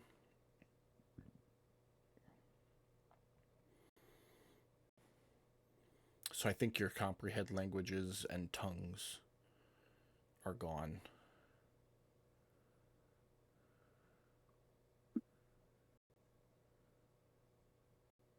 Yeah, Yeah. the tongues is gone. Let me know if at any point, like, it seems like conversation is happening again. So we're just kind of in the everybody's waking up stage as I go through and take all of these fucking effects off of everybody.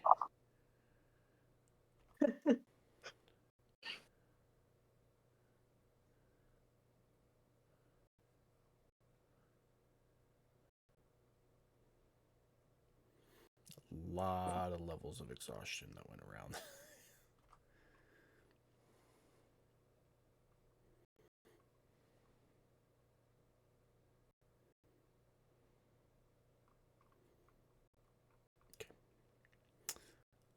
Everyone is waking up. I have a whisper for you, Pearl. Okay.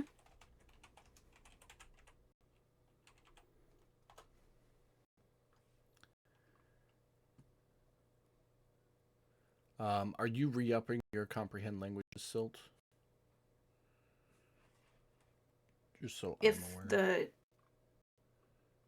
if at any point, like, if the Cyclops is just sitting there, if nothing is happening, no, but if conversation were happening or if they were talking to each other, then yeah, I would.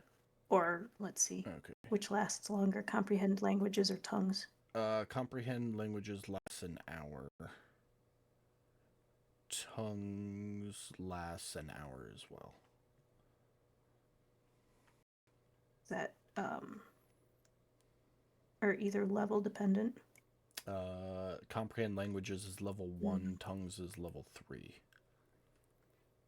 No, I mean time. So No, they're not. when conversation starts, though, you'd re-up the spell, or one of them at least, right? Mm-hmm. Okay, so just go ahead and mark off the spell slot for whichever one you're gonna do right away. That way it's done, and I will leave the effect on you.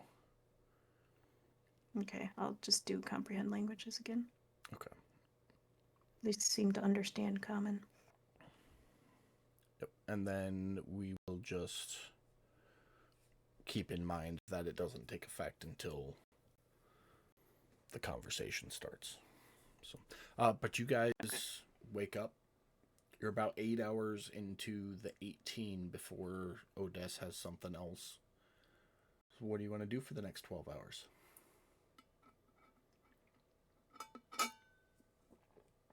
Or 10 hours?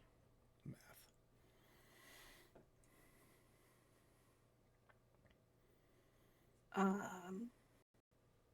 Well, I'm gonna go in and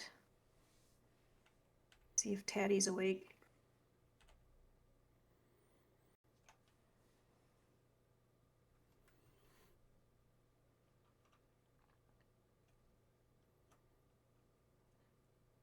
Yeah, I mean, I'd probably wake up after I got a full night's rest. I'd be looking pretty solemn as I opened up my notebook and gave it to you to this page first.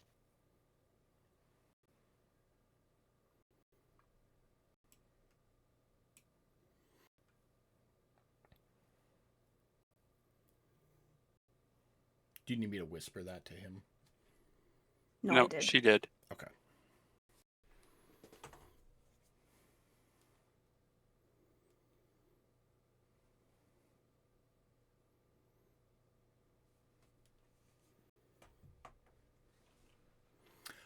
One of the sentries is in there helping you cook up some mushroom goodies for breakfast, Jeremy.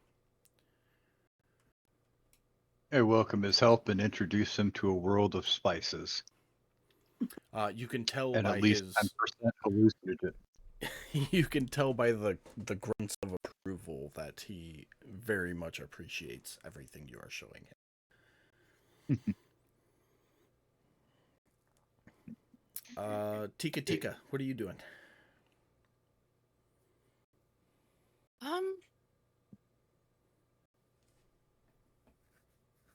Tika would probably come around the corner and like peek in and see what everyone's doing in here. Pan and one of the Cyclops are cooking a big old batch of mushroom something, breakfast style, communicating through grunts and hand languages. Cooking is a universal language. Hell Exactly.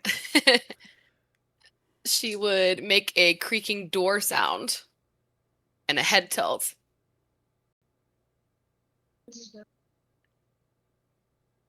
Indicating curiosity. Or like just like peeking in.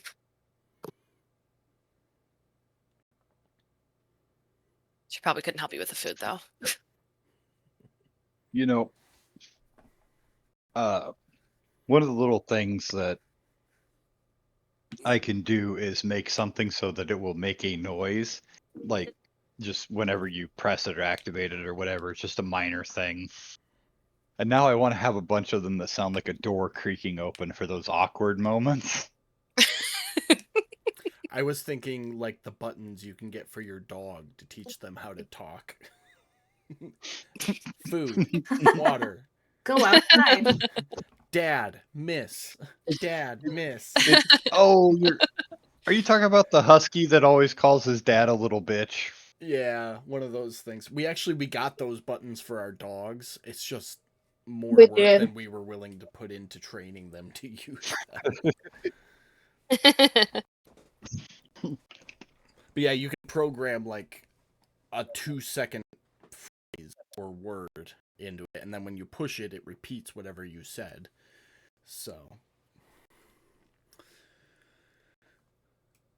neat little things. But yeah, I've seen some TikTok videos of dogs with like 30 of them, and they'll have full conversations with their owners. It's amazing. So, Tika, we were on you. No, she just kind of, just watch, mimic noises as like the sound of I don't know what kind of like cutlery they're using to cook, but like would mimic the sounds. Okay. Pearl? I wake up and I'm really, really hungry. As you open your eyes and realize how hungry you are, you hear Taddy yell from across the compound. You all hear this. He yells, "This won't do."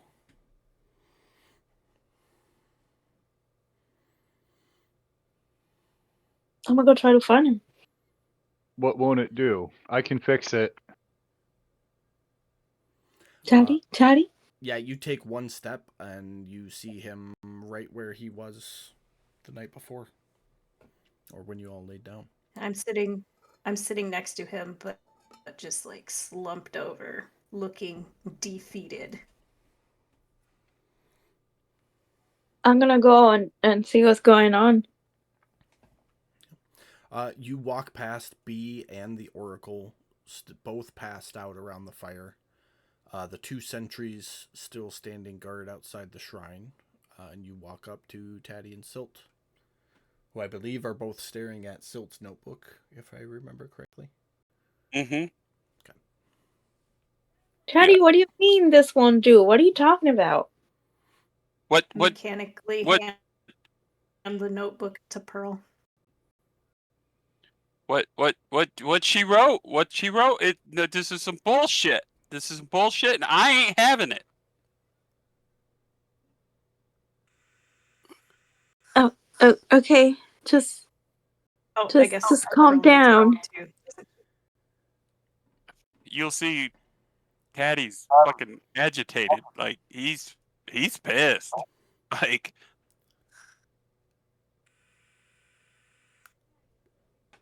Teddy, There you go. it's okay. Okay. It's okay. Hold on. the fuck It's it not is. okay, Pearl.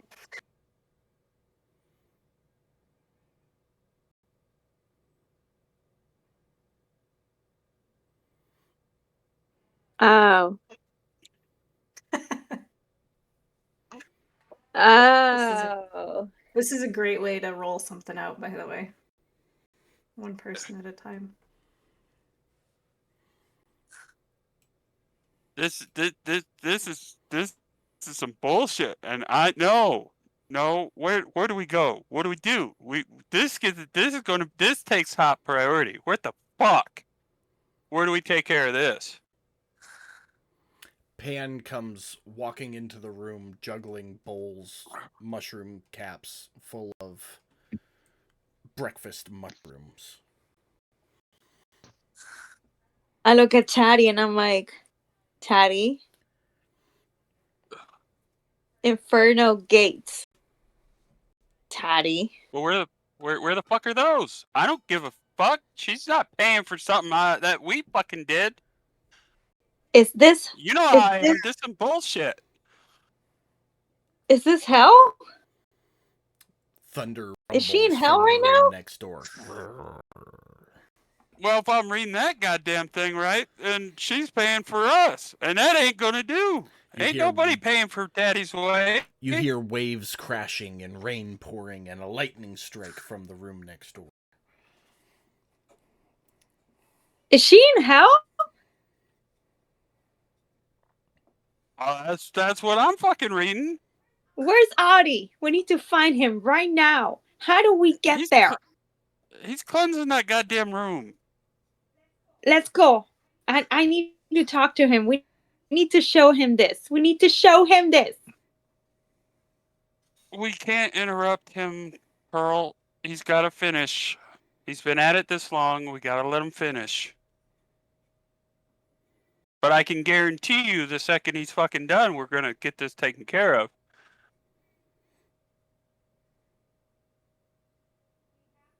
We have to. We need to do this. We need to take care of this right now. And I'm fucking hungry. You turn around and see Pan standing there with breakfast bowls. Does he I still run to have Pan them, and I or are just, they like, on the eat it. floor? From what he's heard. I'm going to say Pan's so- been there for a second, so he's heard most of what's been said. Jeremy, I'm sorry for taking over your character. Yeah, it's okay. I'm Phil, just gonna did you- take his food. Not trying to be Hans rude, but I'm awkwardly like tries really to hungry. mimic the door opening noise. Sel, did you sleep last night? I rested enough. Why are You know, you so that's not- tired? Eternal.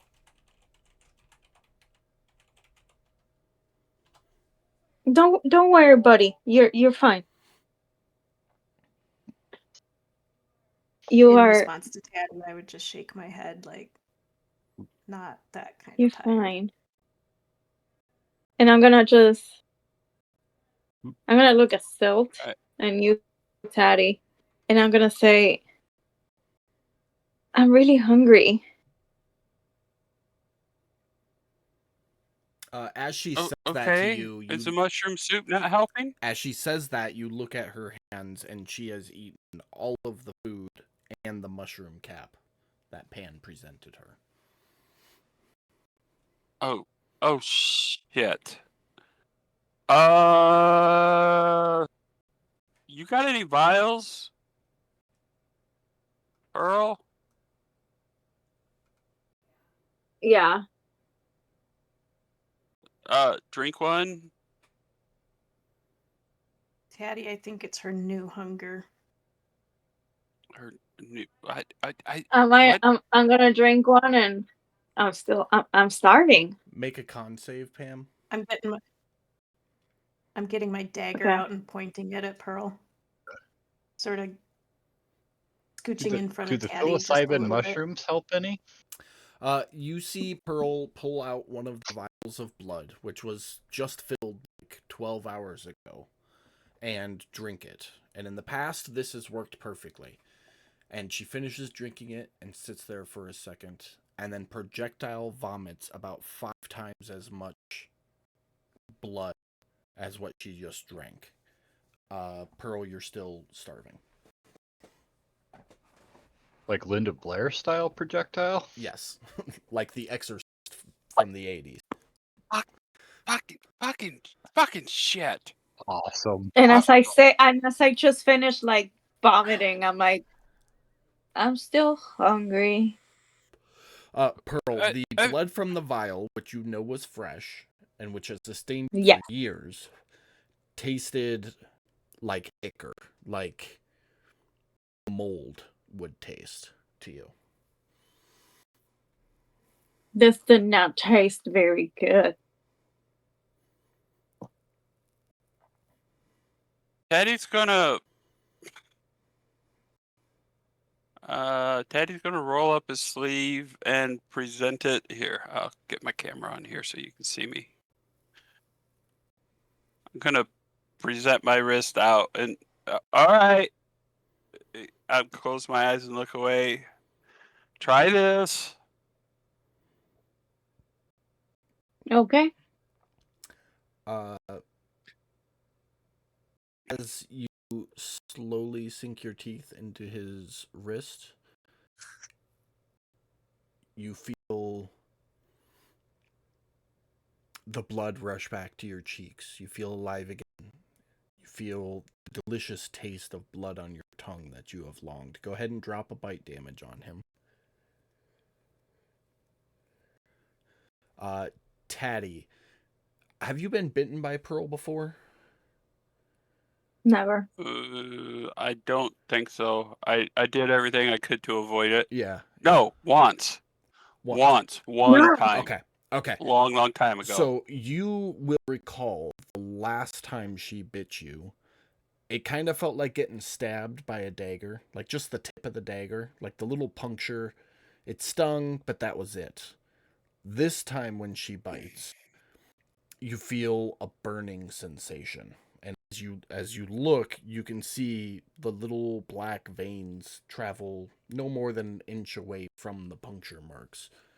And it's a pretty quick bite. Oh, you don't have to roll the hit, Pearl. Just roll the damage. Oh, sorry. Yeah, just See how bad it was. Okay. I'm sorry.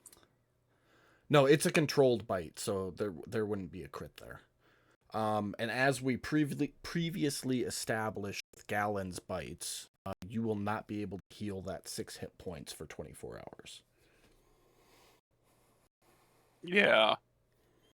Does that work? As I'm finished, I'm like, you feel better? You do feel Yeah. better now. yeah, thank you. Thank you, Taddy. I'm so sorry. Fuck. As Tika is watching this, you're gonna hear her in you're gonna hear the ting of coins, and then you're gonna hear an emergence voice say, "Pay first, eat later." I'm gonna turn. I'm gonna turn I around was and waiting look for at the empty straw sucking sound. I'm gonna just stare at Tika, like you're gonna be on the next chicken soup kind of look. Like, I did not like what she just said. I'm not like in Tika anymore. While this is In response to that look, you'd hear in a gruff sailor's warning be like, "Not on my crew, lad," and then like Tika's gonna like fly off this way. And by fly, This she bitch. means flap her winged arms, because Kenkus can't fly.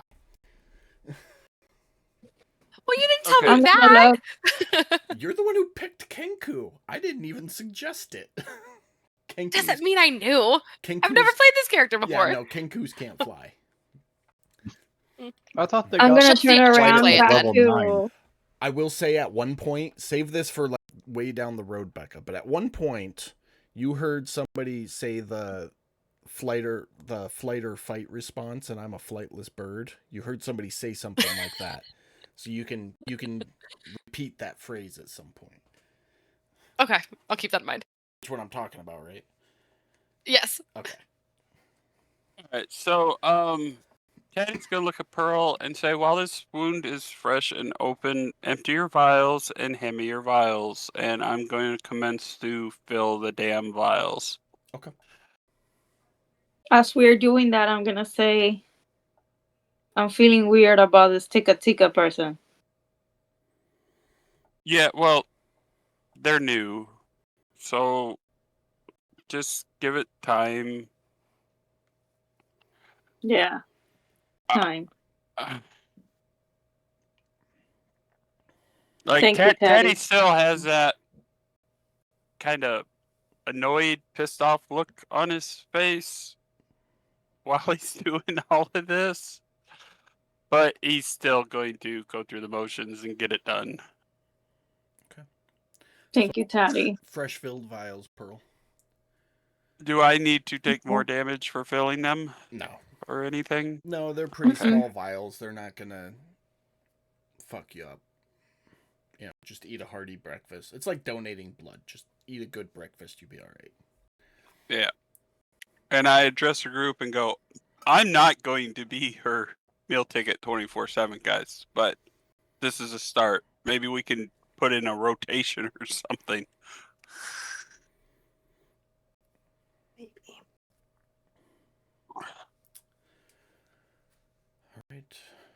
But Sil, is she falling asleep? Is she, because last time I saw she was slumped over and sighing. Oh, it's an existential exhaustion, not a I didn't sleep. I'm not falling asleep. I'm sheathing my dagger now that the crisis is averted. Okay.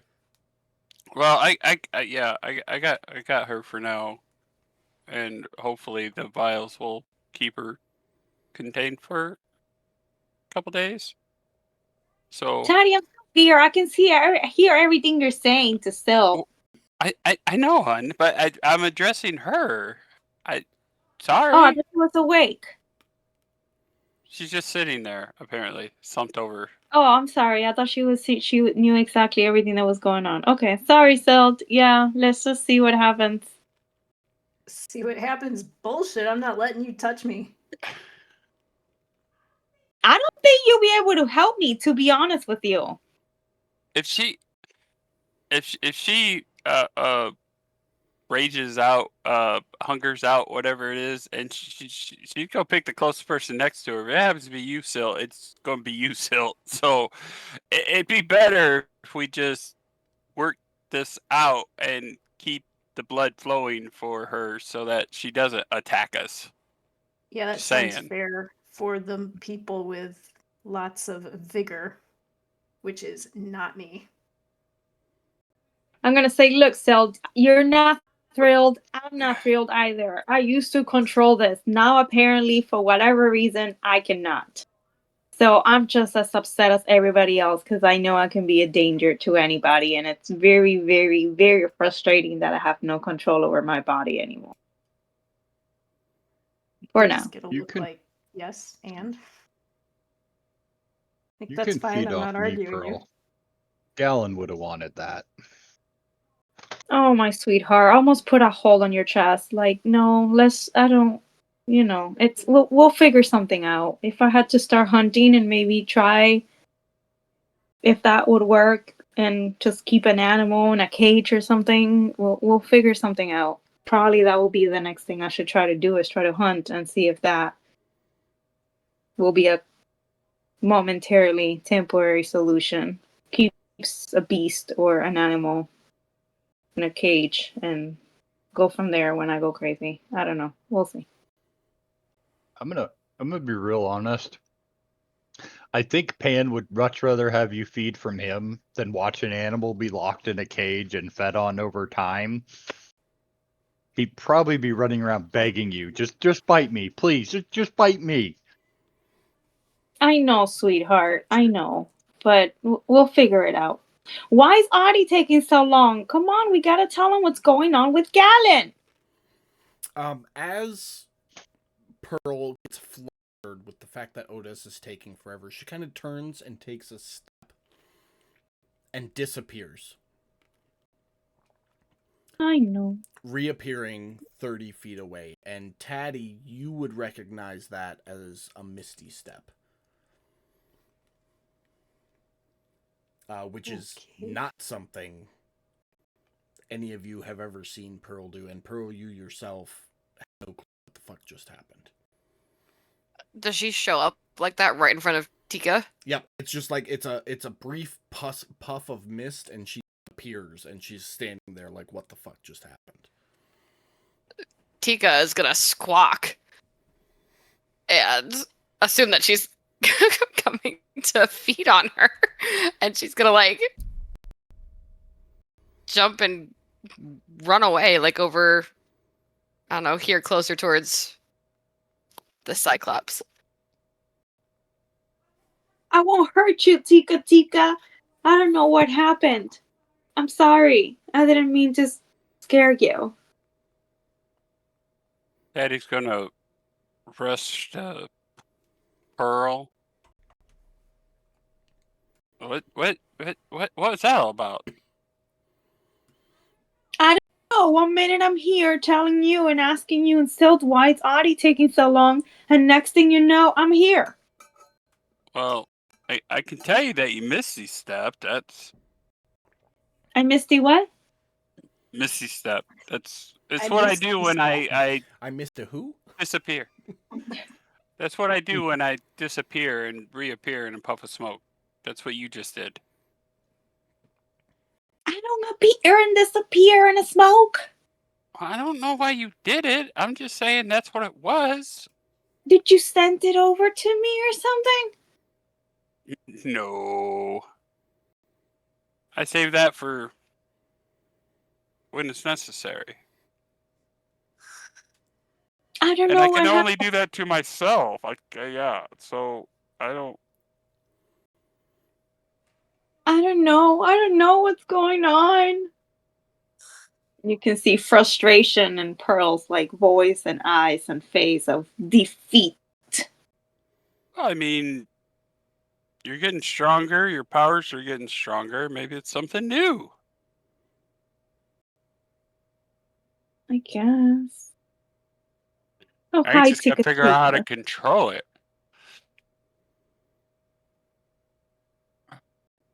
Seeing the frustration in Pearl, Tika would come over and play on the flute a brief little warm melody, like a sigh of relief and for comfort. Are you just playing a tune, or are you casting a spell or something? Yeah, no, like a little tune. Oh, A little thank you, ditty. Tika. That's very relaxing. Thank you. I'd look at Tika and just go, "Yeah, this one likes this." Well, I shouldn't say likes, but this one needs to feed off of human blood, human like blood in general. So, just I know it's probably weird. You don't know anything about us, and then you just watch us do what we did. Sorry to freak you out, but if you're hanging out, you might want to get used to it. Tika has run into vampires before. Right. And Tika would probably, in a whispered, gruff voice, kind of spooky actually, you'd probably hear her say, like, "We all hunger," you know? Yeah. Yeah. And then in a different voice say, in a comforting voice, hear her say, like, "You're still one of us." and then kind of like pat Pearl on the shoulder. I'm gonna look at Taddy Okay. and say, I like her again. And I'm gonna look at Tika Tika and say, thank you for understanding. All right. Well, we still gotta put some more time on Odie, and Silt's exhausted. So let's go rally around Silt, see what we can do to help her, and then wait for Odie. And then Yeah. Let's do that. Teddy's gonna head back over to where he was. Me too. No, I misty stepped. I'm telling you, I don't know what's happening to me. As we Pan get is there, gonna I did. walk. Oh, go ahead. Pan's gonna walk up to Silt to hand her a bowl, and he's gonna be like, what situation with Gallon? I'll take it and say, thank you, Pan. And I'd hand him the notebook. Which says... At the sound of Pan's name, Tika would make the sound of clashing, like, pans from a kitchen. Nice. See, she gets it.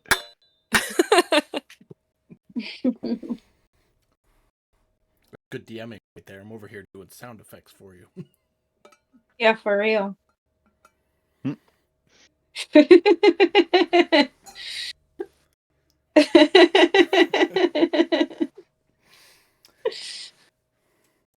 As you look around while Pan is reading the notebook, you notice that B has sat up. And he sits up and kind of looks around and then just starts looking out the sky. And you hear him, where the fuck are the storm clouds? Where the fuck am I? When Yo, Goober, over here. Ah, give me a second. You watch him crawl to his feet like an 80-year-old cat and just stretch.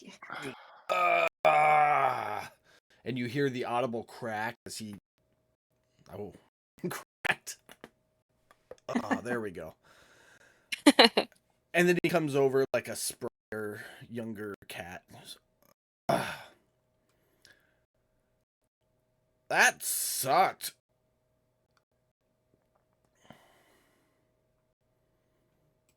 Who are your friends? You got. Who are these ones here? Silver Fern.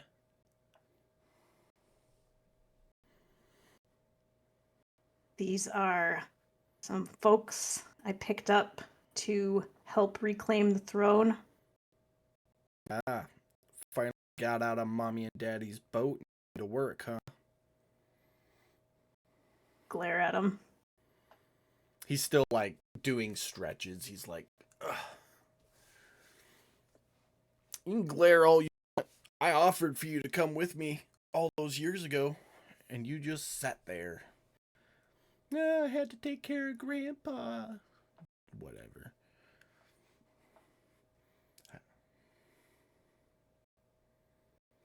When Pan's done, I'm going to snatch my notebook back. Not because I'm mad at Pan.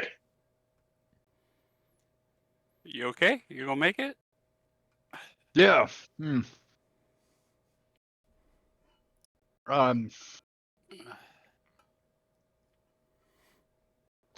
Does this mean Gallon is trapped in a vault, suffering? That's what I'm reading. Who the fuck is Gallon? You better watch yourself, bud. Oh, Hey, as whoa, I just woke Teddy up. I started, don't even know how long as I've been Teddy asleep, started man. to say that, I would like jump across the room and tackle him. Like, his lip is not what I need right now. And I would say, you shut the fuck up and show some respect. Who do you jump on? My brother. Oh, okay. Not Taddy. No, yeah, sorry, not Taddy. Just making sure. Okay, so you like cat pounce, and he doesn't even fight. He's on his back, arms up by his head. He's like, "Whoa, I'm just asking a question. You know I like to swear. Like, come on. You know there's no disrespect there, Silverfern. Who the fuck is Gallon? I'm just trying to get caught up here. I don't even know how long I've been in under that thing's fucking whatever the fuck it was." You say that one more time, and I will try to eat you. And I now I'll point look at him. Pearl and I'll say, Pearl, no. As Pearl says that, he will turn his head to lock eyes with you, Pearl, and go, "Oh," and look back at you, Silton. "Who's your friend, Silverfern?" I'll just look at him and say, stop calling me that. My name is Silt. He'll kind of like I'm reach gonna up look and, at- and gently pat your cheek and go, "Whatever you say, Silverfern." So Silt, you gonna introduce me to your friend here? I'm going to lean in a little bit and say, And it goes. no.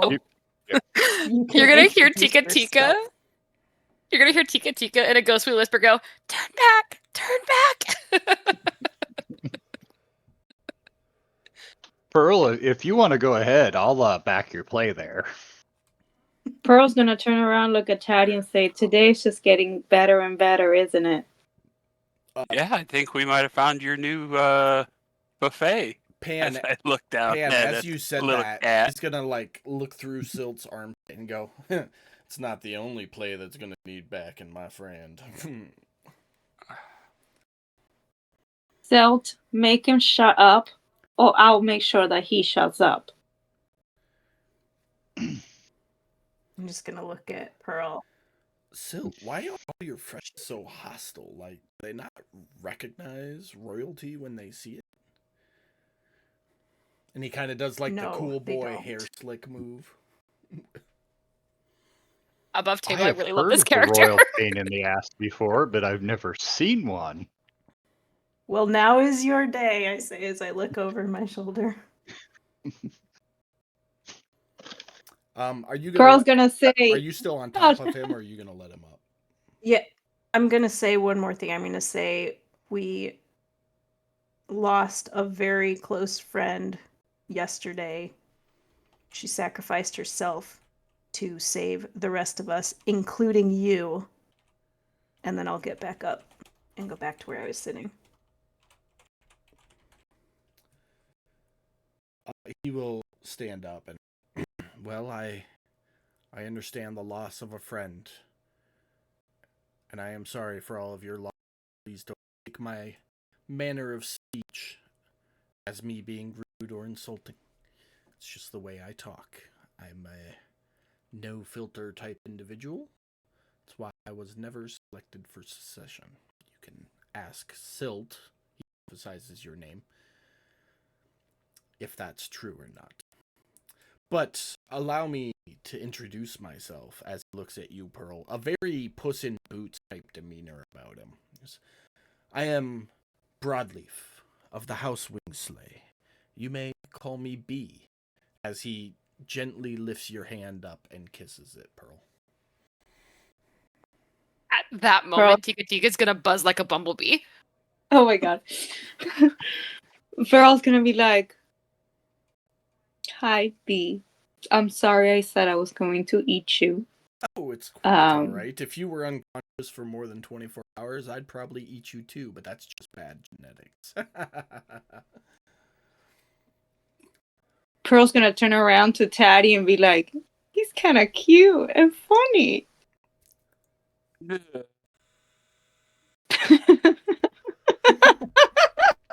I see you have the collector's edition over there. You paid a good coin for that, didn't you, little one?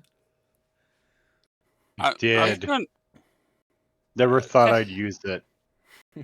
Teddy's gonna put his bedroll away and just did too much for me. I'm gonna head out and I don't know, just wander around the Okay. castle. Yeah, you see the same stuff I described to Pearl when she Yeah. wandered yesterday. So, B will kind of step up to you, Silt, and goes, "Oh, a full-on rescue party from Mom and Dad, I see. How long did it take you to find me out here?" We didn't come here for you. We had no idea you were here. He kind of does the, "You didn't come for me?" Well, now I'm just offended. Nobody came to look for it. Did Mom and Dad even try looking for me? I'll sigh a big sigh and say, I've been away from home for quite a while. I'm sure they looked for you, but there are other things going on.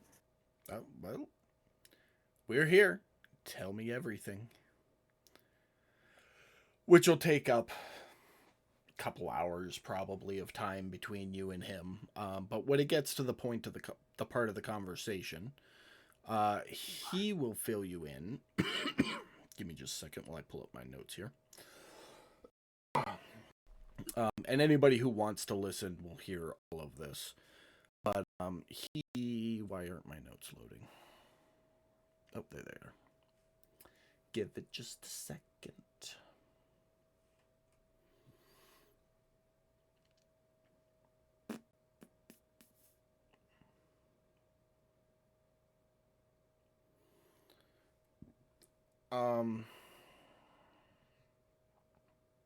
It's loaded, but won't let me scroll yet. There we go. He would fill you in. You knew that, he wanted to restore the family's name and the family's title and reclaim Haven, but your parents wouldn't let him. It wasn't the right time. We had to wait. He didn't like that. And he left with Locke, which was the furless cat that your guys' secondary characters ran into. And he would inform you that they spent a lot of time searching for basically any rumor of power that might be utilized against the High Tri. And following rumor after rumor and dead end after dead end, they finally... God damn it, Jeremy. They finally followed the rumor that led them here, in which there was this large shadow that trapped him, and he recalls Locke taking a deal and being allowed to leave with some imbuement of power, so long as whatever he conquered was owned in majority by whoever that shadow's boss was. That seems pretty fucking bad. Yeah, well, you know Locke, skinless fuck, always doing what's best for him, not what's best for the family. Hindsight 2020, I really regret teaming up with that fucker, but he was the only one willing to go. That's fair. So, and now here we are. Did you guys kill that shadow, by the way? Are we safe here? I mean, we're safe. You better watch your mouth around the big guy that's not in this room right now. Not the giants, but our big guy. If you don't watch your mouth around him, I'm going to tell you that you won't be safe. One that was there when you dragged me out of the shrine? That Yeah. one? Oh, okay. What Yep. are you doing? Where is this storm at? I keep looking for the clouds, but there's nothing. The entire time, it's just been storm rumbles and waves crashing, and yeah. Put my thumb over my shoulder and say, I think he's cleansing the. What is that? The sanctuary. He's a religious type. He says with Shrine. mild taste. Yep. Never thought I'd see the the day that you partner up with a religious type. I'm just gonna laugh at my internal joke of He pulls a flask. It's like a combat pouch built into his leather armor, and he reaches in and pulls out a flask. Goes, oh, I must have been out for a long time because that is good. And he will offer the flask to anybody who wants to take a sip. I'm good. Come on, it's your favorite. And he'll like shove it in your nose, and you get just the slightest whiff of catnip.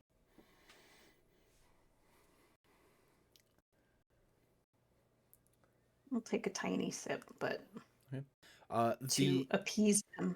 few drops that hit your tongue is a super refined and very modestly aged catnip wine. You're right, that is good. I told you. My lady, as he offers Pearl some. Sure. Thank you. To you, it doesn't taste so great. You can see This- the age and refinement, but the taste is just like grass, basically. Grass. Yeah. This is good. Well, I'm Mm-hmm. glad you enjoy it. There's much more of that to come as he suavely screws the lid back on the flask and puts it back in his armor. I don't think I'll have another one. Thank you, though. Very kind. Moderation wait. is always key. Yes.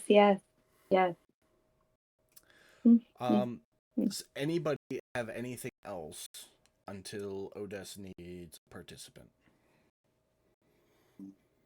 Probably about Can we 9 check hours on from him? now. What's that? I'm gonna say to Selden, someone, can we check on him? Is he okay? Did he die? Odess? No, we're to leave Odess alone. I'm concerned. If don't- we I don't interrupt think- what he's doing, he's going to have to start all over again. I don't think any of you know that at this point, but if you approach the doors, the sentries would very clearly and sternly inform you that per his instructions, nobody is to disturb him for 24 hours or enter the shrine. I will be the one to probably do that then, just to make sure, because we were hearing things, right? And then now they stopped. Now we can't hear a thing. Oh no, the storm is constant. I will be the one to make sure and be like, nobody else has come in and out of here. The sentry will respond in language you do not understand. Great, gotcha. Never mind. And then I'll leave. And I'll be like, I guess he's still there. I'd motion B Hopefully to come alone. with me to go talk to the Oracle about the additional information he told me about the shadow. The Oracle is really rough around the edges. Severely exhausted, barely able to stay awake, but will answer any questions you have. I guess I wouldn't press it. Did Silt ever share with us that poem/riddle/thing? Did you not get it sent to you? The first one? No, it was yeah, the in the heart of unlight drifts the breathless maw. No. She only shared the part about Gal. What she did share. She did not share the first half. Oh, okay. So okay, I know you said you wrote it down and we're talking about sharing it, but I didn't know if you ever actually did. No, I was gonna go, but the Oracle doesn't have any. We're not conversing right now, but I would come back and share that too. I was hoping to get some more from her, but no dice. Does it feel like those I mean, she's two awake. might be She'll connected? Questions. She's just very tired. No, I just wanted to like fill her in on like, well, this shadow is obviously maybe dead here, but it's not dead out in the world. Did you see that Just trying to last set note the there, stage. Jeremy? Every time you put I a did. new book, Tika makes the sound of applause.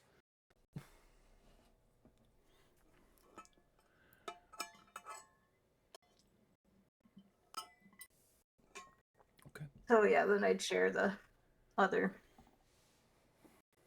shadow thing with them. Okay. Everybody. Does it kind of sound like those two are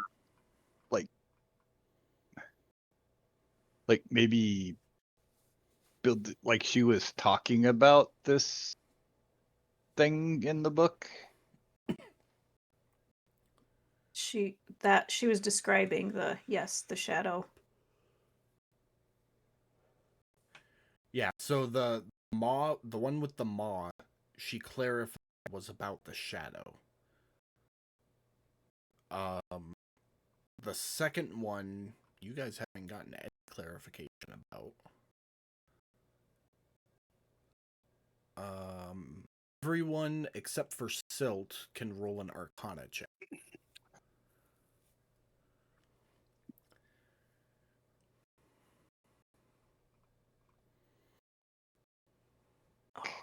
Close.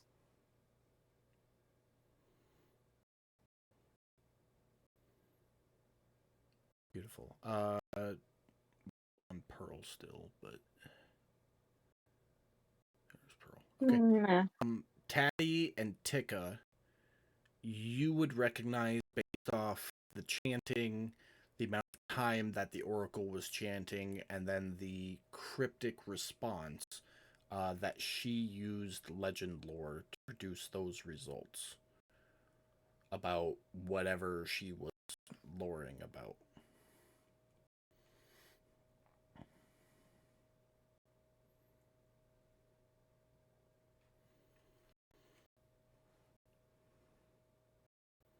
If you are talking, you're muted. No, I'm just trying to think of how Tika's gonna Okay. put this together to let them know. Yeah, so Taddy's gonna go. I mean, the base for the lore spell is. Where does she get the information from? Who? The Oracle? From a, yeah, the Oracle. Where I understand she got it from the spell, but in the description of the spell, because I can't read it, that's why I'm asking the DM. Is it from a god? Is it from a experience? It Where does the information come from? says, name or describe a famous person, place, or object. The spell brings to your mind a brief summary of the significant lore about that thing as described by the DM. It might consist of important details, amusing revelations, or even secret lore that has never been widely known. The more information you already know about the thing, the more precise and detailed the information you receive is.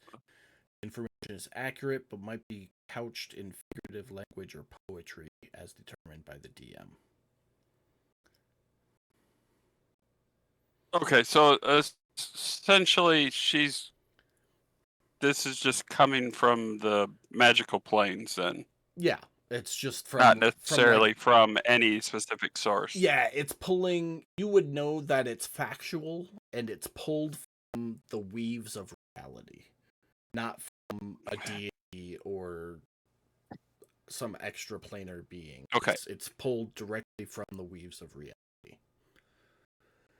Okay, that's what I want a clarification. So you know on. you so know it that factual, would but you also know it might be slightly encrypted. right. So Teddy's would then relay to the team that that the information she's given us it's true based on the the way things are, the way the magical strings. What you just said, basically. So yeah, this is happening. It's happening.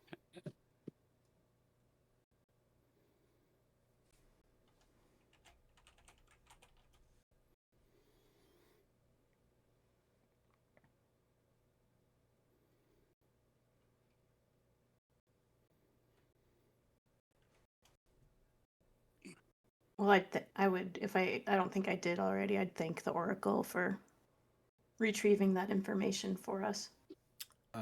She says you're welcome.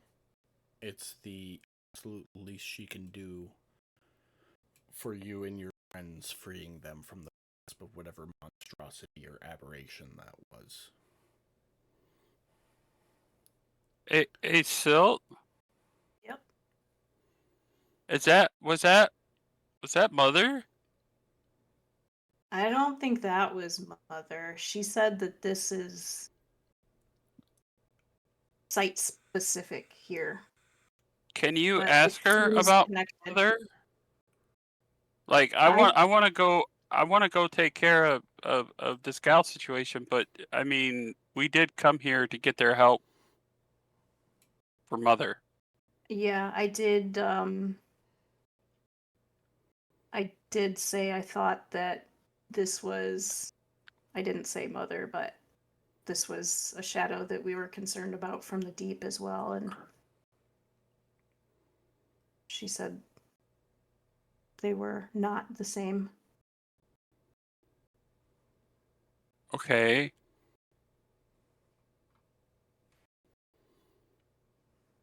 They can understand what Taddy and I are saying, right? They can understand what To each you other. are saying, but not what Taddy is saying. Okay.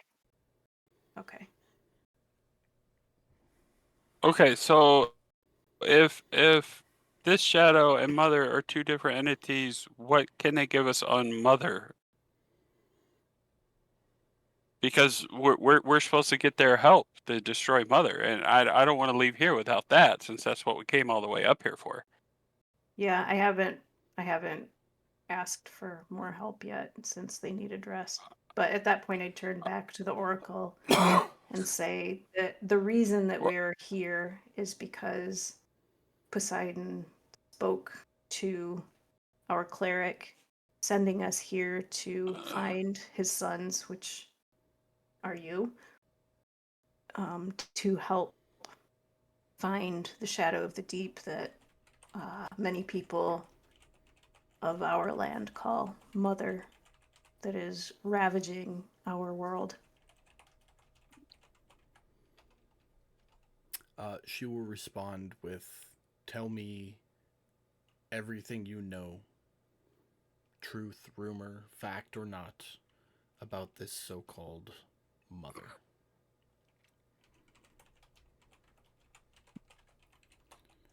So I would do that.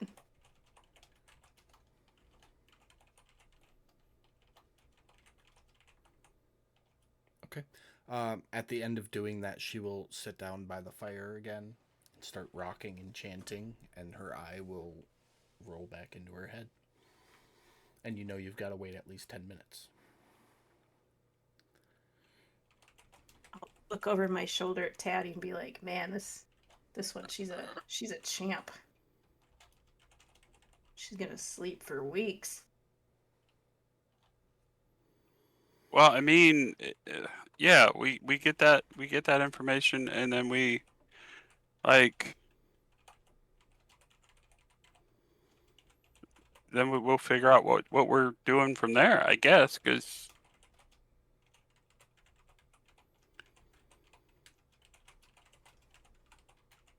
Yeah, at I least guess we he- accomplished the goal. We got here. We found the sun, so we got the information or help that we were after, and we'll go from there.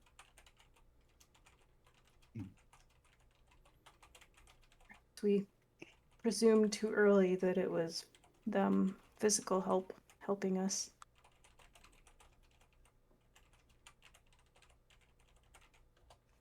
Yeah. Yeah, it would have been nice to ride on the back of one of these big guys to go smash something. But Yeah. They probably have an important job here. I mean, but help Poseidon's is right. help. Help Yes. is help, and that's what we were told to do, is come get help. So here we are.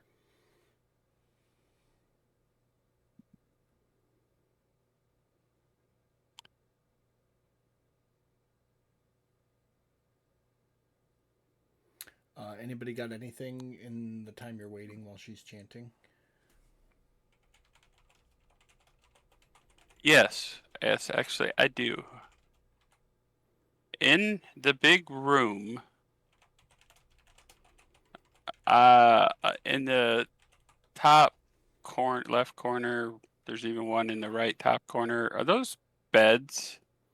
They are what used to be beds. So you can Okay. make out like the frame and the bedding, but they are covered in mushrooms and mold and decay and rot. And there's really nothing usable. It's barely good enough to use as firewood at this point. Okay. So no salvaging a bed of any sorts? No. Or a cot, maybe? No. Okay. Well, I know what cots are. Can I try and fasten some type of cot out of some of the wood that's in there? Not that's in there. There's a tree line not too far from the temple, as well as the viney branches covering the temple. Yeah, you'd be able to fasten together some semblance of an off-the-ground bed with it. Okay. So what I want to do is first I'll come to Pearl, because Pearl's our Hercules at the moment, and I'm gonna look at Pearl. I'm gonna go, look, Odie's gonna be tired as hell, and Yeah. I want to try and put a cot together for him, so he's got somewhere somewhat comfortable to sleep. Because as I kind of stretch my back a little bit, and you hear a little creaking, that floor is not comfortable at all.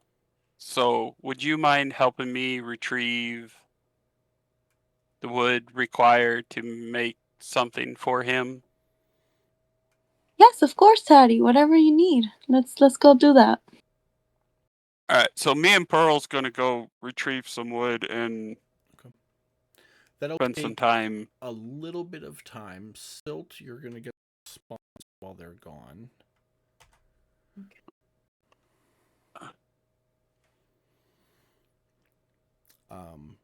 But you guys will come back and you'll see Silt, I'm assuming, staring at her notebook. And you'd know 10 minutes had passed, so it would be fair to assume what she's looking at.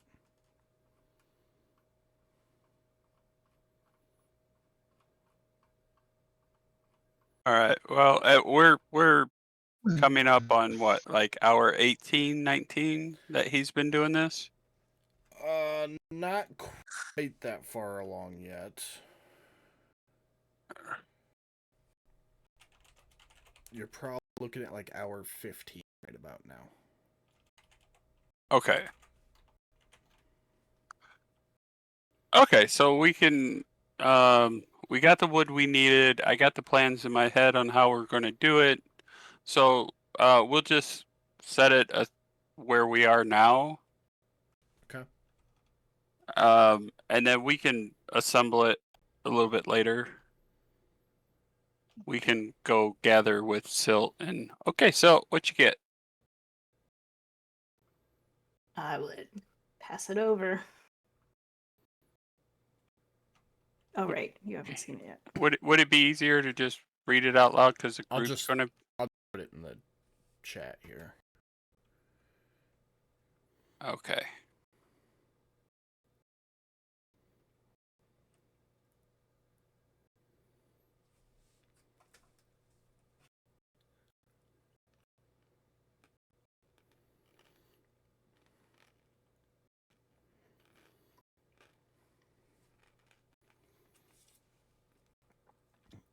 We are going to bypass any conversation about it for right this second.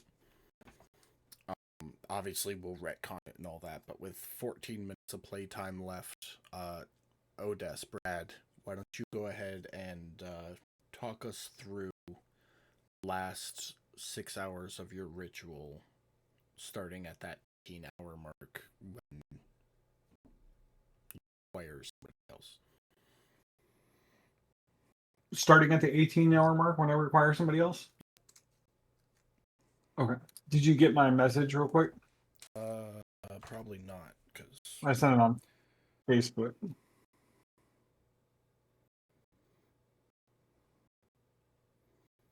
not yet. You haven't. Okay. After you come out and get caught up, Got buttons it. will click. But as of right now, no. As of right now, you have to stay focused on this spell because it requires 24 hours of concentration to complete. Gotcha. All right. So at this point, Otis would have, to retcon a little bit then, Otis would have left the shirt tooth necklace off to the side in that room where Gal was at. And it would have been really clear that he had set it off to the side. And I would say Silt or Tatty probably would have seen it, being the most observant ones. So with that being said, you guys are obviously hearing the storm happening, but it's going to change right about the 18-hour mark. And at the 18-hour mark, you're going to start to feel the stone in the temple start to shake, like just getting really, really, really strong. It's going to be pretty chaotic, to enough that I would say any one of our more inquisitive players would probably be like, what the fuck kind of thing.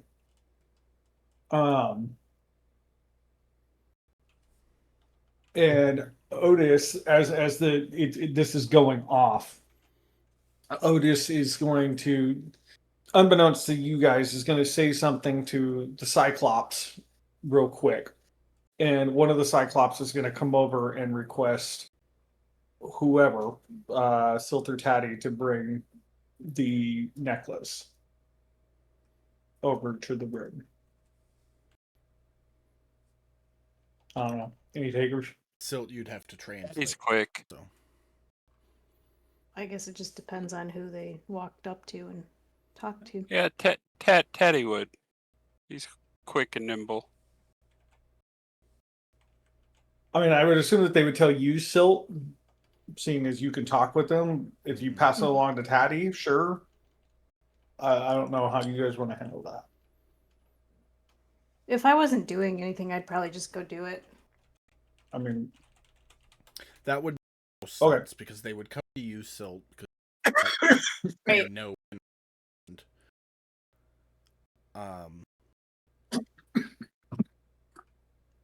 Then I mean, this is just random points. We'll just busy. Yeah.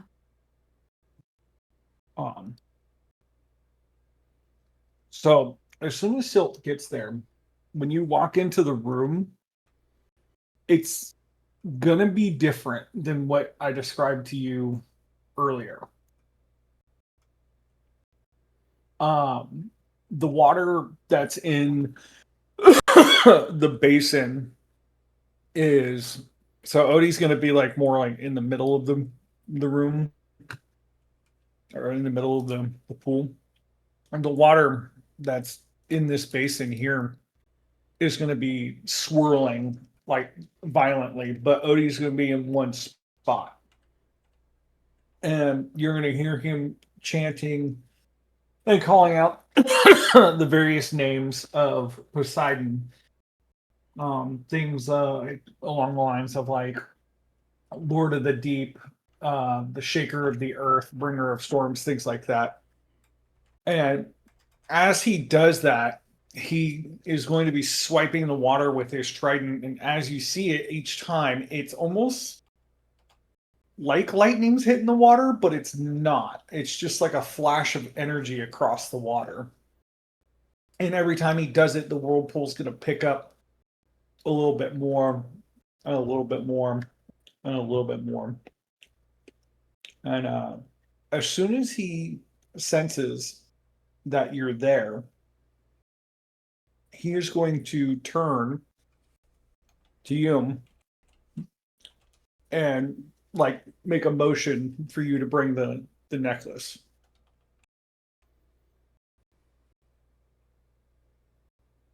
Well, I guess I'll get to here and cringe and continue down into the water. When you That was one of the other reasons why I was offering to go, because of the water. I mean, I could fly it to him, but I'm just gonna walk in. when you get in the water, even though the water's like swirling extremely violently around and it's just like going crazy, you don't feel any pull from the water. Like you don't feel what's it called? A current or anything from it. So you're able to just kind of walk out right there. It's almost like the water goes around you, if that makes sense. Well, that seems like the least terrifying water that Silt's ever been in, then, as a, near drowning victim.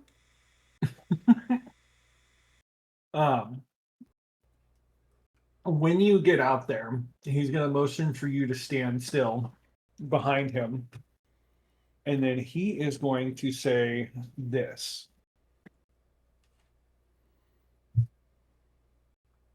Lord of the deep, hear me now.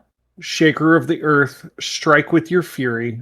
Bringer of storms, claim this prize as thine. By the crash of wave and the lash of thunder, by the salt of the sea and the spark of the storm, I bind these stones to your power. And as you hear that, a lightning bolt will hit right in front of them. Let lightning crown these walls. Let thunder seal this ground. Let all who enter feel the wrath of the deep. Take this offering into your endless depths, swallow it, and make holy what remains. By your tide, by your tempest, by your trident, this temple is yours, now and forever.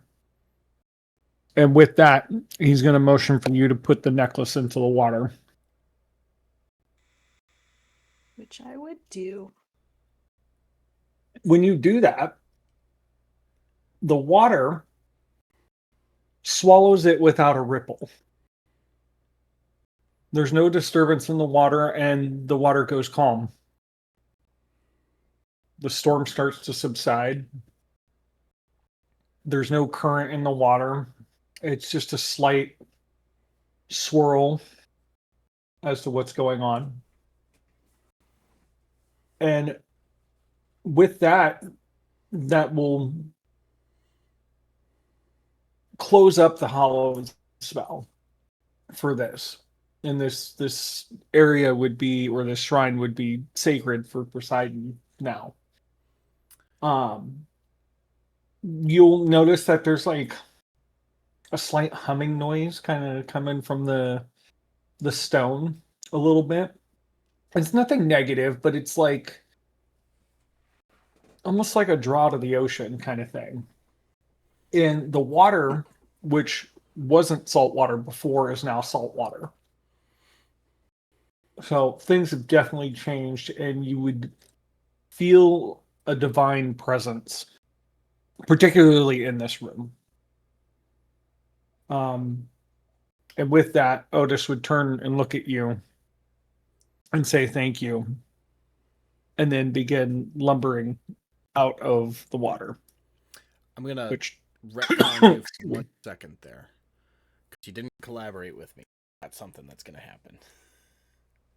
all right, do it. Odess is going to turn to face you. And right before he would have said thank you, there is a flash of bright light. And that bright light affects everybody in the temple area. It's so bright, it's blinding. And it only lasts, it's flashing going off. And in seconds that follow, you know rubbing your eyes and letting the sunspots go away. And when they finally go away, the grayscale of the Shadowfell has receded.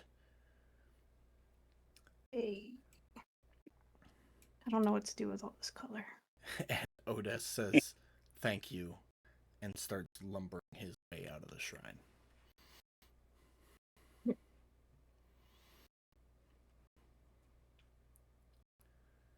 So with that,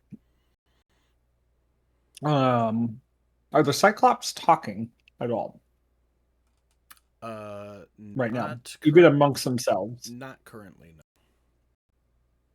Okay. So I'll kind of explain some of the things that happen as they Let's happen. do it theatrically. Which one do you want to say something to?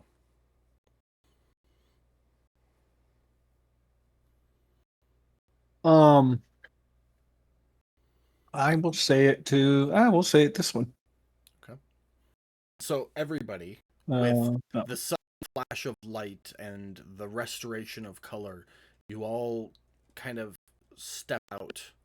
You can hear footsteps on the tiles. So you know Odes is stepping out of the temple. And I'm lagging, so I'm not going to move all your tokens. I'm Silk and Odes step out of the shrine. And Odes speaks to a Cyclops, and what does he say? He's going to look at him and say, "Your job is done. You can go now." The Cyclops will respond, and you all, clear as common, hear him say, "Poseidon's will be done. Thank you for restoring his temple." And they go walking off. So above table, part of the hollow spell is you guys can now communicate with any creature inside of the area. As if you're speaking a common language. Technically, the spell is 6 feet, but in this exact scenario, it's homebrewed to be the temple. So, like Silt right now, looking over Odessa's shoulder out past the gate, you can see that the grayscale resumes about 10 feet outside of the front gate. So it's just like a bigger bubble centralized on the temple, basically. Mm-hmm. Oh, I forgot. That's just funny. I'm reading that. I forgot that effect happened. Like the sanctuary spell that Godric had. Very similar.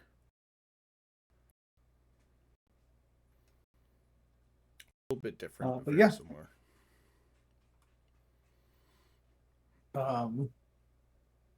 Otis will. I need to get out of the pointer mode. Start walking towards the others. And as he approaches, sorry. And as you get to them, we are going to call it a week. Oh, that's just perfect timing. He can't get some sleep?